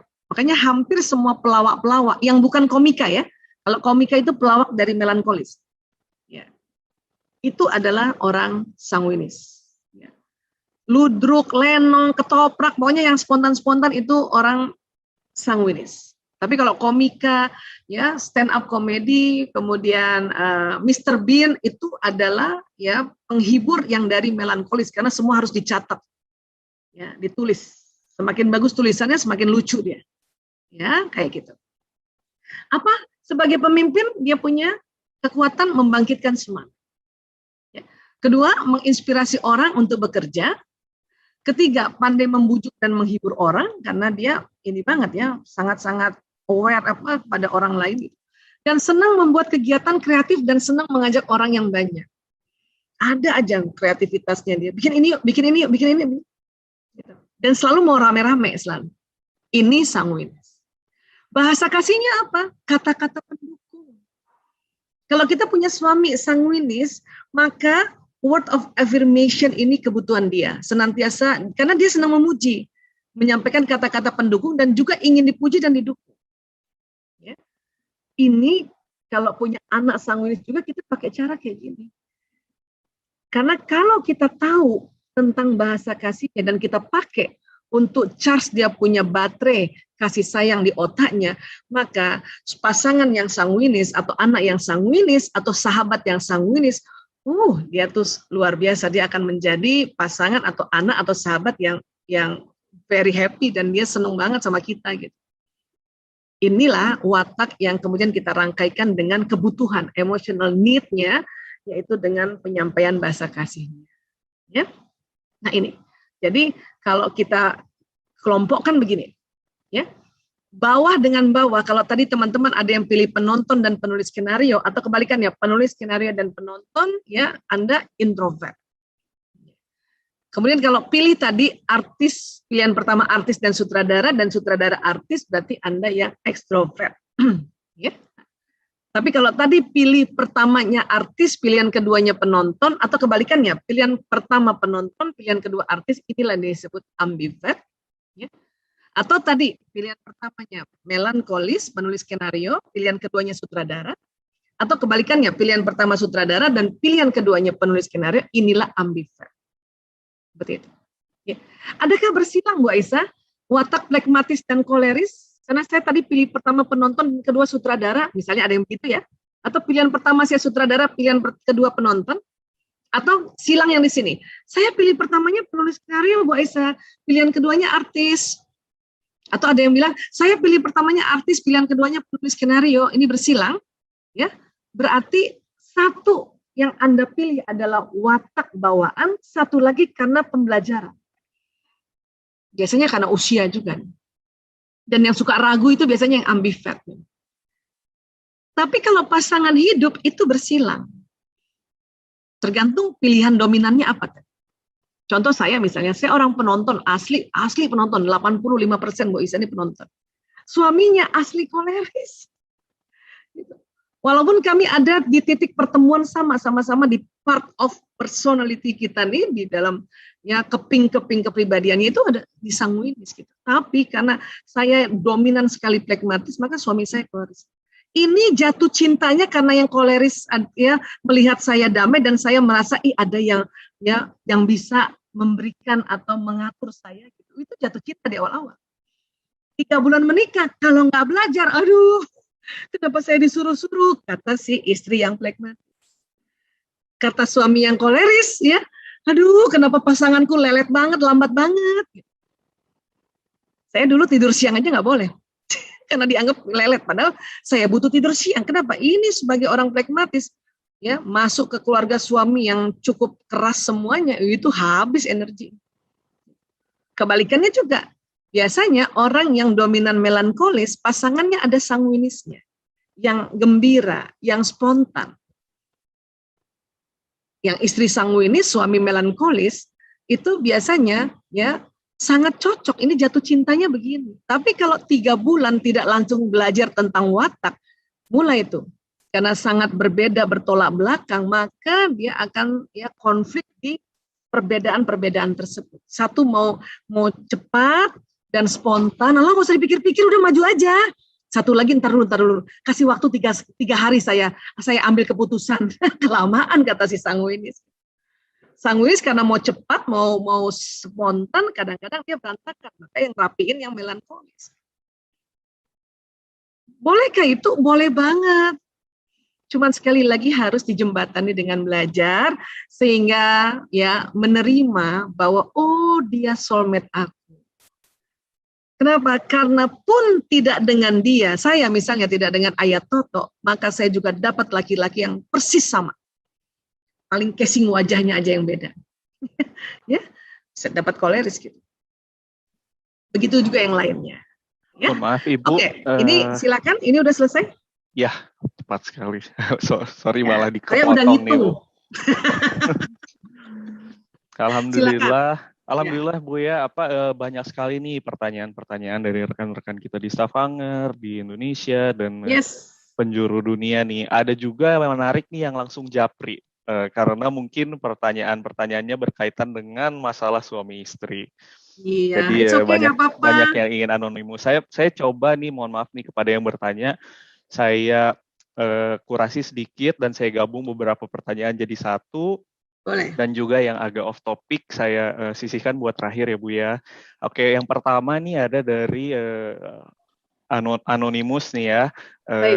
Gimana nih kalau misalnya menghandle bila terjadi letupan dari pasangan yang sesama koleris, dan bagaimana itu pertanyaan dari satu orang, dan satu orang lainnya adalah gimana cara meredam kalau misalnya nih pasangannya menyampaikan sayangnya atau menyampaikan ekspresinya bahasa kasihnya dengan watak yang keras dan berseberangan ketika dianya sendiri itu halus gitu Bu.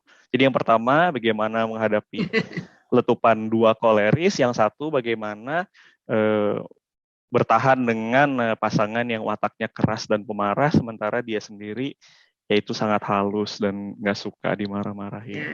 Gitu, satu Bu. Introvert, yang satu ekstrovert. Betul Bu. Oke. Ini sering juga ada beberapa juga watak yang suami istri ada bagian dari kepingan wataknya sama-sama koleris nih. Ini yang paling berat ini kalau koleris ketemu koleris. Ya. Kalau ketemunya lagi dua-duanya dalam kondisi fit atau positif, ini asik. Suami istri yang koleris pasti punya perusahaan besar. Karena dua-duanya senang kerja. Tapi kalau lagi pada nggak fit dia, lagi nggak waras dia, ini tadi yang istilahnya letupan koleris, ini saingan. Siapa yang korban? Nanti anak biasanya. Ya, satu, bapak kamu begini, ibu kamu ini, kayak gitu biasanya. Ya, jadi kalau begitu gimana? Ya tentu harus salah satunya ada yang stop dulu untuk tenangkan diri. Yang mana? Ya terserah. Boleh istri, boleh suami, tapi yang pasti yang belajar. Karena kalau yang belajar pasti ngerti, oh dia kolerisnya lagi, kelemahannya lagi naik nih. Oh oke, aku ada kolerisnya juga. Ini aku yang harus tenang. Nah gitu. Bisa jadi yang paling sering belajar kan istri ya. Jadi istrilah yang langsung diam dulu, tenang. Karena nanti akan ada lagi tips untuk adab berbicara pada suami yang koleris, itu ada lagi sebetulnya. Hanya memang karena duluan dulu tenang, koleris yang lebih tawadu, yang dia diam dulu namanya gitu. Karena dia sudah mulai belajar bahwa oke, aku koleris, dia koleris. Kalau aku hantem ini habis kita semuanya. Ya, karena apa? Karena kekuatannya pada saat dia muncul dua-duanya kekuatan itu bisa punya perusahaan besar masing-masing, lebih dari satu berarti. Ya, oke. Kemudian bagaimana nih soal kalau yang satu introvert, satu ekstrovert? Satu pertama adalah yaitu tadi kita belajar kayak gini dan diulang-ulang. Karena konsep kayak gini akan tambah paham kalau kita ulang. Kita ulang lagi, kita diam dulu sebentar, ulang lagi. Itu pertama ya. Kemudian kedua, terimalah bahwa introvert itu pasangannya ekstrovert. Gitu. Ekstrovert pasangannya introvert. Itu Itu yang disebut soulmate. Itu harus kita terima dulu konsep ini. Karena kalau tidak akan mendapati kekecewaan terus. Sampai saya suka berkelakar ya. Ada istri misalnya introvert. Sampai pun dia mau ganti suaminya, dapatnya juga sama. Dapatnya sama. Namun ada hal-hal juga yang kita bisa menilai. Ya, oke lah, memang dapat ekstrovert. Tapi kalau dia KDRT atau misalnya ya drugs abuse misalnya, atau dia melakukan pelecehan-pelecehan yang lain, nah itu lain lagi itu. Itu kita mengambil keputusan untuk berpisah karena penyimpangan-penyimpangan itu. Bukan karena wataknya dia gitu. Tapi kalau misalnya dia keras atau tadi istilahnya ekstrovert tanpa embel-embel penyimpangan, maka itu hanya bisa disiasati dengan belajar dan memahaminya. Selebihnya nggak bisa diapa-apain. Ya, apakah kita harus kasih tahu dia bahwa iya boleh, cuman caranya yang santun. Ya, nah, kalau istrinya yang introvert punya suami ekstrovert, saya lah ini ya plekmatis asli nih dengan koleris asli, itu ngasih tahunya bahwa ada konsep watak itu betul-betul harus ya kita minta waktu. Karena itu lagi cara bicara pada laki-laki begitu ya. Aku mau minta waktu 15 menit aja.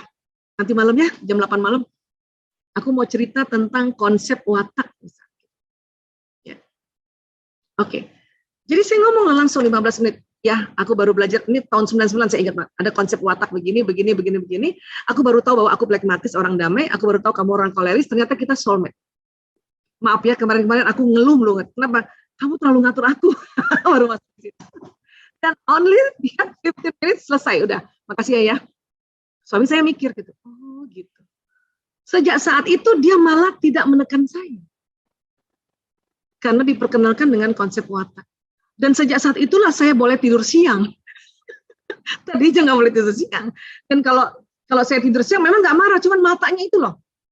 Dia seolah-olah kayaknya, kamu sia-siakan waktu saja tidur siang gitu ya.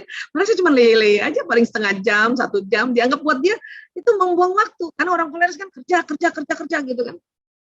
Tapi setelah kita perkenalkan konsep ini, dia malah mengerti. Oh, seperti itulah kira-kira ya kalau nanti misalnya mau diterapkan konsep ini. Ya, tapi terima dulu bahwa itulah soulmate-ku. Oke, Mas. Oh ya, ini ada sebuah pertanyaan yang pertanyaannya dikemukakan ketika awal-awal Bu, ketika masih bagaimana cara menerima perbedaan. Jadi lumayan general dan sangat berkaitan erat dengan kehidupan kita yang di sini dikelilingi oleh society yang lumayan liberal ya Bu ya. Jadi ini pertanyaannya saya langsung saja. Assalamualaikum warahmatullahi wabarakatuh. Mau bertanya nih tentang maraknya LGBT dan menerima perbedaan. Nah, bagaimana mengcounter pencucian otak untuk menerima LGBT yang dilakukan di sekolah-sekolah dasar di sini dengan alasan harus menerima perbedaan. Ini sebagai background sedikit ke Ibu ya. Jadi kalau di sini dari TK sampai high school itu ya konsep pasangan ya seperti konsep LGBT ya Bu. Jadi tidak ada perbedaan gitu. Bagaimana nih kita dari pandangan betul. Itu saya sering banget dapat berita seperti itu ya. Dan sesungguhnya sebetulnya saya kan juga ngurus LGBT ya selama ini udah 6 tahun lah ya, membantu korban-korbannya, dan korban-korban juga bercerita sebetulnya ya. Nah, tentu karena kita keluarga Muslim ya, kita punya guidance, itu yang kita perkenalkan sama anak-anak. Saya juga begitu sama anak-anak, ini guidance-nya ini nak. Ya. Guidance aslinya dari mana? Dari Quran, ini ceritanya Nabi Lut, ini ayatnya ini. Baca bareng yuk. Baca bareng. Tapi karena anak sekarang adalah anak yang tidak suka dibungkam, maka kita perkenankan juga dia menyampaikan dia punya opini. Karena mungkin dapat juga dari sekolah gitu ya. Maksud saya, di Indonesia saja yang tidak diberikan tentang masalah LGBT dari TK sama high school ini mereka saja sudah memberikan opini bahwa itu hak mereka, Bu. Ya kan? Apalagi yang di sana gitu.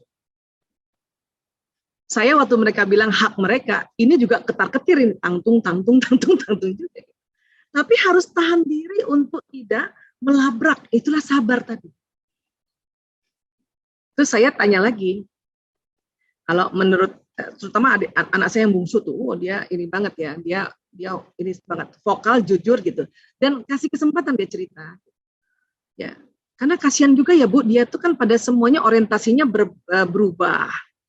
Ya, dan berubahnya orientasi seksualnya ada alasannya karena kekecewaan dari orang tuanya, kekecewaan dari orang yang dia taksir, kemudian orang itu menolaknya, kekecewaan.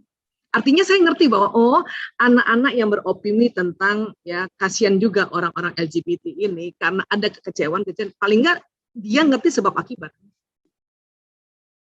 Jadi artinya anak-anak kita ajak diskusi, tapi sekali lagi sabarlah.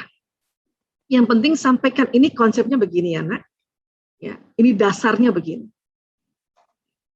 Dan pada saat dia ada opini ya kita dengarkan supaya dia tidak memendam, karena kalau dia memendam, ya dia nggak berani ngomong sama kita, ini yang lebih bahaya, Jadi biarkan dia cerita. Nanti lama-lama dia bilang salah juga sih Bu. Apa enaknya ya sejenis itu, kan dia sendiri ngomong gitu. Ya. Dan ketahuilah dari hasil konseling panjang lebar sekian tahun ini, ya pasangan yang sejenis itu membosankan. Mereka sendiri bilang bosan, cuman nggak tahu mau diapain. Kenapa? Karena terjebak di lingkup itu gitu. Ya akhirnya ya kembali sudah betul fitrah bahwa memang kita soulmate ini berbeda.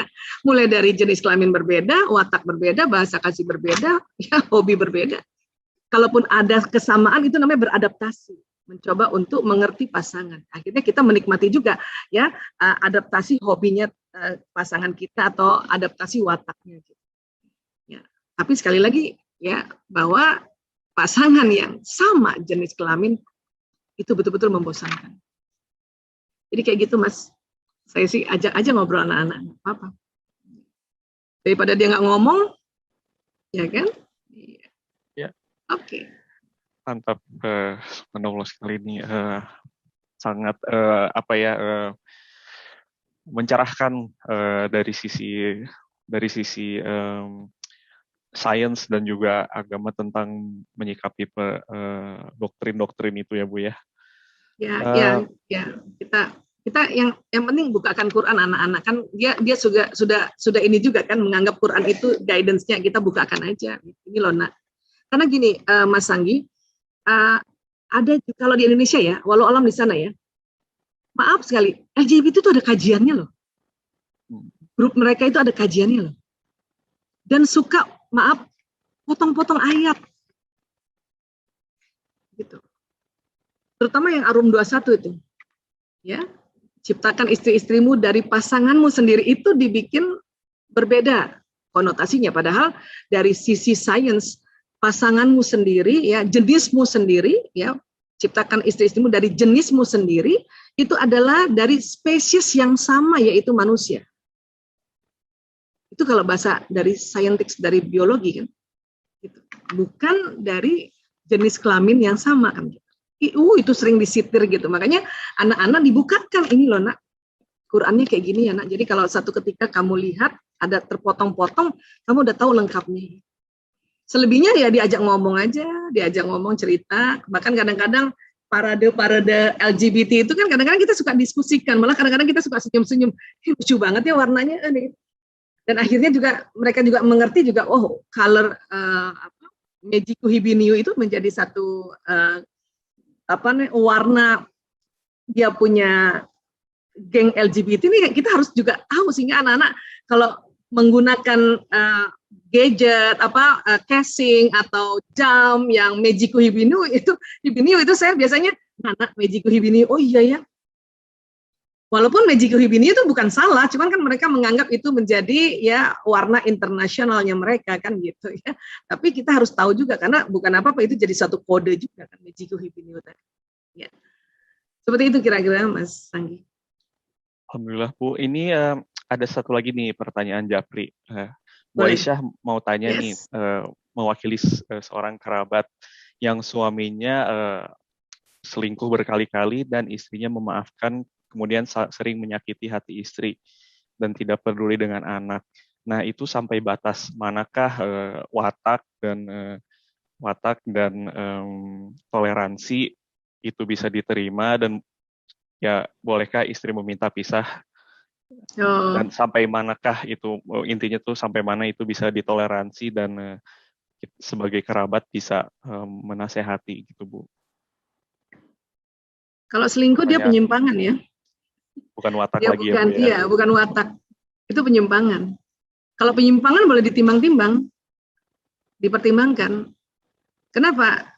Membuat pasangannya sakit nggak? Karena kalau pasangannya sakit kan bahaya. Nanti bisa kadang-kadang terlampiaskan pada anak. Kasihan, ini anak nanti akan punya memori masa kanak-kanak atau memori inner child yang terluka. Ya, dia lihat misalnya ibunya dikhianati, kemudian juga mungkin di KDRT, wah itu bahaya banget. Karena selingkuh itu bukan watak, itu penyimpangan. Penyimpangan apa? Dari trauma-trauma si orang yang berselingkuh itu sendiri. Karena sesungguhnya kalau kita cerita tentang hormon pada laki-laki ya, ada namanya hormon vasopresin, hormon satria pada laki-laki, itu yang membuat laki-laki bertahan untuk monogami. Itu. Ini banyak laki-laki nggak ngerti nih. Banyak juga keluarga nggak ngerti. Ada vasopresin, hormon yang keluar dari tempatnya kelenjar pituitari tadi yang bersamaan dengan hormon bahagia. Ya. Laki-laki itu Allah kasih cukup vasopresinnya sehingga bertahan untuk monogami. Apalagi di istri pertama yang sehat walafiat, baik fisik, jasmani, batin, dan sebagainya. Kalau kita melihat lagi sirah Rasulullah itu bersama istri pertama yaitu Khadijah radhiyallahu anha itu monogami dan 25 tahun. Tapi kalau ada suami dari awal ya istri sehat lahir batin bisa melayani, kemudian tidak skizofrenia, tidak bipolar, tidak dan sebagainya gitu ya. Artinya sehat semuanya. Kemudian dia berselingkuh, ada masalah di vasopresinnya itu. Atau ngotot saya harus poligami gitu, walaupun tidak berjauhan gitu kan. Ada di tempatnya itu, udah istri pertama aja ya, ada tuh yang gitu tuh, ya mau nikah pertama langsung bilang sama calon istrinya ya, saya tapi nanti mau poligami, kamu bersedia apa enggak? Itu dari sisi ilmu neuroscience, vasopresinnya itu pasti masalah itu, ya, dan pasti ada trauma di memorinya itu. Jadi sekali lagi perselingkuhan itu adalah penyimpangan. Kecuali kita yang si istri yang memang sakit dalam rangkaian misalnya ada masalah di jalan hubungan intim suami istri yaitu di vagina, ada CAK, ada myom sehingga kalau melayani suaminya 2 hari sekali, 3 hari sekali terjadi perdarahan dan sebagainya, itu istri yang harus bilang saya carikan pasangan untuk backup saya boleh? Nah, itu baru masuk konsep poligami di situ. Ya, jadi sekali lagi. Kalau istri tidak tahan lagi karena terlalu berat menanggung, ya suruh suami bicara sama walinya. Karena waktu menikah, ya kan ada wali. Jangan sembarangan loh, gitu. Ada wali. Kalau wali masih hidup, mungkin ayahnya waktu jadi wali bicara sama ayah. Ayah sudah nggak ada wali yang lain. Ada paman, ada kakek, ada kakak kandung kah yang laki-laki, adik kandung kah laki-laki, sepupu itu sudah termasuk wali semua. Temui itu, suruh suami temui dulu, tanggung jawab. Nah disitulah mediasi. Ya, kalau masih juga nggak bisa, ya tentu dengan ikhtiar untuk sholat istikharah. Ya Allah, saya pertahankan ini kah atau sebaiknya berpisah? Itu harus istikharah. Dan nggak cuma sekali istikharah itu, ya berulang kali, sehingga nanti akan ya didapati petunjuk bahwa oh ini sudah nggak sehat kamu. Kalau kamu berterusan, ya kamu akan sakit. Tapi kalaupun misalnya kata si istri biarlah saya begini, tapi saya menjamin diri saya nggak sakit, saya bisa yang disebutnya yang namanya menerima dengan zona ikhlas, it's okay. Itu juga mulia buat si istri. Ya, jadi sekali lagi ya tetap ada mediasi, bicara sama wali, jangan sembarangan ini dia ya. Enak-enaknya aja, waktu pertama ada wali, main tinggal-tinggal aja, dia nggak ngomong sama wali. Kedua, ya istikharah. Oke? Jadi kurang lebih itu yang bisa saya sampaikan ya. Wallahu a'lam bishawab. Terima kasih sekali Bu Aisyah. Ini karena waktunya sudah tepat 12.30, tapi ada pertanyaan nih dari Ibu Nunu yang panitia utama. Boleh ya Bu ya, nggak apa-apa ya? Oh iya, Bu Singkat Nunu, saja. Bu Nurul. Bu Nurul ya. Mangga Nunu, silahkan di-unmute. Assalamualaikum warahmatullahi Oh, wabarakatuh. dari suaminya nih Bang Sakti. Betulan teman Mohon maaf saya nih, juga. saya motong udah Teddy, tapi insya Allah bisa mewakili. Bu Aisyah, ngomong saya salah satu penggemar beratnya Ibu Aisyah, dari kebetulan Oh, Masya Allah. saya kebetulan orang Bugis, mudah-mudahan Allah Weh, jazakallah khairan, weh. kita sampai ke surga. Pertanyaan Awe. Bu Aisyah, ini kan tentang berbicara tentang perbedaan. Kita nih sebagai suatu pasangan nih berbeda. Kenapa kita berbeda sekali sayang? Nah, yang ingin saya tanya tuh, gimana tips kalau Bu Aisyah bisa memberikan tips 1, 2, 3 tips yang di sesi yang sangat singkat ini, apa yang bisa kita lakukan sebagai pasangan di sisi masing-masing untuk meminimalisir atau untuk menjembatani perbedaan yang sangat besar itu antara suami istri sehingga kita bisa berlayar bersama selamat sampai dunia akhirat. Terima kasih Bu Aisyah. Assalamualaikum. Siapa nama panggilan Pak? Sakti Tandripada. Wih, Deng Sakti. Assalamualaikum warahmatullahi wabarakatuh. Assalamualaikum warahmatullahi wabarakatuh. Oh, Gigi. Thank you Orang Bang Sakti. Bugis. Bang Sakti ini Ya. teman saya dari sejak SD nih, Bu. Masya Sampai Allah. akhirnya bisa di Stavanger bersama. Wah, ini orang Bugis cocok sekali dia merantau ini. Untung tidak naik pinisi. Ya, baik. Ya, Bang Sakti ya. Kalau cara yang sangat simpel itu adalah ya pencanangan pelurusan niat. Ya Allah, saya menerima perbedaan suamiku. Itu teknik. Karena pada saat kita tadi kan kita belajar tentang sistem saraf ya. Apa yang kita lafazkan jalan di badan dan jalan di otak, maka disitulah nanti tingkat ya akseptabilitas seseorang menerima perbedaan. Makanya dalam Islam itu, ya, selain tadi kita sudah belajar konsep innamal a'malu binniyat, sesungguhnya amalan perbuatan ini disetting karena mindset tadi niat, dan di Islam itu diminta untuk meluruskan niat terus. Saya hampir setiap hari bilang, ya Allah saya terima ya perbedaan watakku dengan watak suami. Itu saya harus omong berulang-ulang. Dan apa yang terjadi saya biarkan omongan ini, ya ucapan ini masuk di otak saya, membuat sebuah mekanisme penerimaan di otak emosi saya. Jadi kalau kita belajar emosi, itu ada level namanya level acceptance. Dia di atasnya courageous. Dia frekuensinya 350. Jadi ngomong bahwa saya menerima, kayak orang ijab kabul. Saya terima. Itu cara paling gampang. Apa yang terjadi nanti, ya ada namanya ilmu yang disebut laduni. Allah ajarkan kita tanpa ikut seminar, tanpa baca buku. Itu diberikan petunjuk, oh ini loh, gara-gara beda begini, makanya dia backup kamu. Gara-gara beda begini, maka dia menghormati kamu. Gara-gara beda begini, itu nanti akan jalan dengan sendiri. Seperti itu. Sebagaimana juga kita ya mencanangkan niat untuk menerima watak kita dulu gitu. Jadi ijab kabulnya terhadap diri sendiri dan terhadap watak suami. Nah, itu cara paling gampang. Kita yang mana, Kak? Bang Sati tadi pilih yang mana? Yang sutradara, Kak? Saya senyum-senyum juga, tapi saya menyadari saya banyak koleris sama melankolis. Iya, Bu Nunu apa? Yang damai ya? Kalau nggak salah lihat, kayaknya istri saya juga berseberangan sekali di satu sisi yang lain, seperti yang Bu Aisyah jelaskan, dan mudah-mudahan itu adalah termasuk kodratnya Allah bahwa kita memang soulmate, sangat berbeda sekali. Justru itu, ya sudahlah koleris melankolis, Ogi pula, awe, Bugis pula, ya, iya, Mas Bang Sakti, punten maaf ya, ini andai-andai saja, seandainya tidak dengan Bu Nunu, akan dapat perempuan yang begitu juga wataknya. Karena yang cocok dengan dia, dengan kita, yang begitu. Bu Nunu juga seandainya, ini andai-andai Bu Nunu punten ya, tidak dengan Bang Sakti, dapat juga yang begini. Jadi lebih baik ini aja. Sayang diganti. Ini saja kita pelajari. Dengan cara menerima dulu. Saya terima. Kembali kita ijab kabul.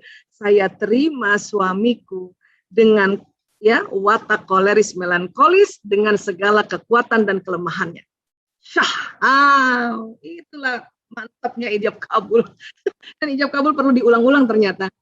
Wabil khusus kalau di anniversary. Nah, ya, semangat Bang Sakti. Sudah berapa lama ini di sana? Sudah berapa lama di sana ini di Norwegia atau pindah-pindah? Insya Allah sudah 11 tahun Bu Aisyah. Oh, alhamdulillah. Sebelumnya di Indonesia sempat di Sumatera juga. Oh gitu. Kita Bugis apakah? Oh, saya lahir di Endrekang tapi besarnya di Pulau Jawa Bu Aisyah. Oh, bapak saya Endrekang soalnya. Oh, Masya Allah. Iya, oke. Pokoknya salam Aki. Ya, terima kasih Bu Aisyah. Alhamdulillah, pertanyaan pun tuntas ini semua Bu. Alhamdulillah semuanya tercover, baik yang japri. Ini moderatornya yang jago. Lumayan ini asisten moderator di belakang mengumpulkan pertanyaan juga, terus mention. Alhamdulillah Ibu, apakah ada yang mau disampaikan lainnya? Kalau tidak bisa kita tutup saja. Ya. Langsung. Baik. Ya, terima kasih banyak sekali lagi sahabat-sahabat Kamis ya. Pokoknya semangat di negeri orang ya. Kemudian kompaklah suami istri ya. Ingat ijab kabul kembali bahwa menerima pasangan dengan segala kekuatan kelemahannya. Maka nanti ini otak kerja sendiri loh. Ya, dia mengakses kebaikan-kebaikan, ketakwaan-ketakwaan ya. Terima kasih sekali. Maaf lahir batin. Insyaallah kapan-kapan jumpa lagi ya. Ya Bu, alhamdulillah terima kasih ya Bu. Tentunya mau dong ya kalau misalnya kita invite lagi next time. Insya Allah, tinggal diatur sama Mbak Nining. Alhamdulillah. Atur nuhun Ibu atas waktunya, kepada panitia juga, kepada rekan-rekan handai tolan, kerabat, keluarga di Stavanger, di Indonesia dan di seluruh dunia. Terima kasih sudah gabung dan juga yang gabung di YouTube, yang tidak ada di Zoom, dan yang juga nanti nonton ketika sudah di-re-upload lagi ke YouTube. Terima kasih. Apresiasinya membuat kita yang di sini semakin semangat ya untuk mengundang dan membuat acara-acara selanjutnya. Mohon maaf, saya sampaikan dari kami panitia, mewakili panitia dan mewakili warga Kamis jika pada persiapan dan pelaksanaannya ada salah-salah. Sebelum menutup, marilah kita membaca doa penutup majelis masing-masing. Bismillahirrahmanirrahim. Subhanallahumma wa bihamdika asyhadu an la ilaha illa anta astaghfiruka wa atubu ilaika. Alhamdulillahirabbil alamin. Sekian saja ya Bu dan rekan-rekan sahabat di Indonesia. Panitia ada yang mau ditambahin lagi? Apakah kita mau foto bersama? Silahkan dinyalakan videonya yang mau. Andra bisa mengambil foto? Oke, langsung saja kali ya. Oke, 1, 2, 3.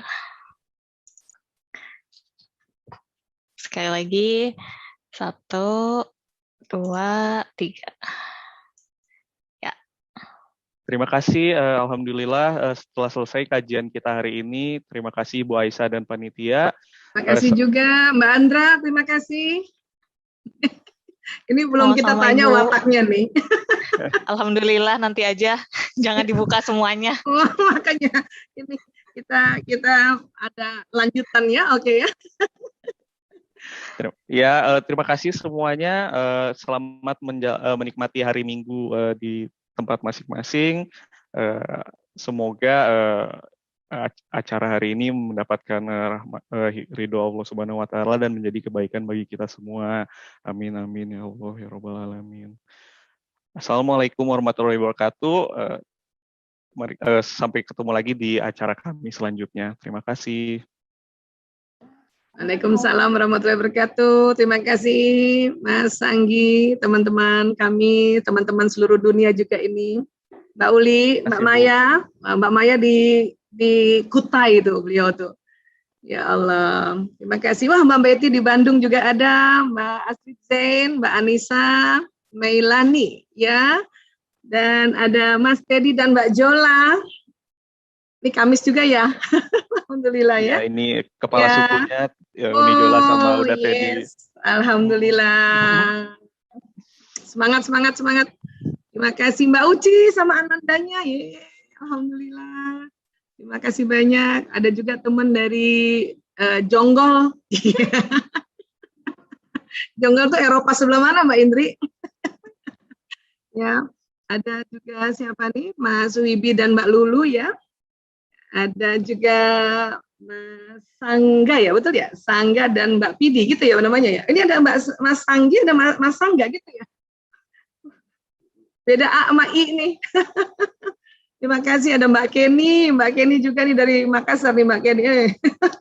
Ada Mbak Hana Inaya Afriani. Alhamdulillah. Terima kasih banyak semuanya yang juga mungkin mendengarkan walaupun off cam. Terima kasih sekali lagi. Mohon pamit karena sebentar lagi kita di sini maghrib ya. Ya, terima kasih. Assalamualaikum warahmatullahi wabarakatuh. Waalaikumsalam. Terima kasih sekali lagi Bu. Waalaikumsalam warahmatullahi wabarakatuh.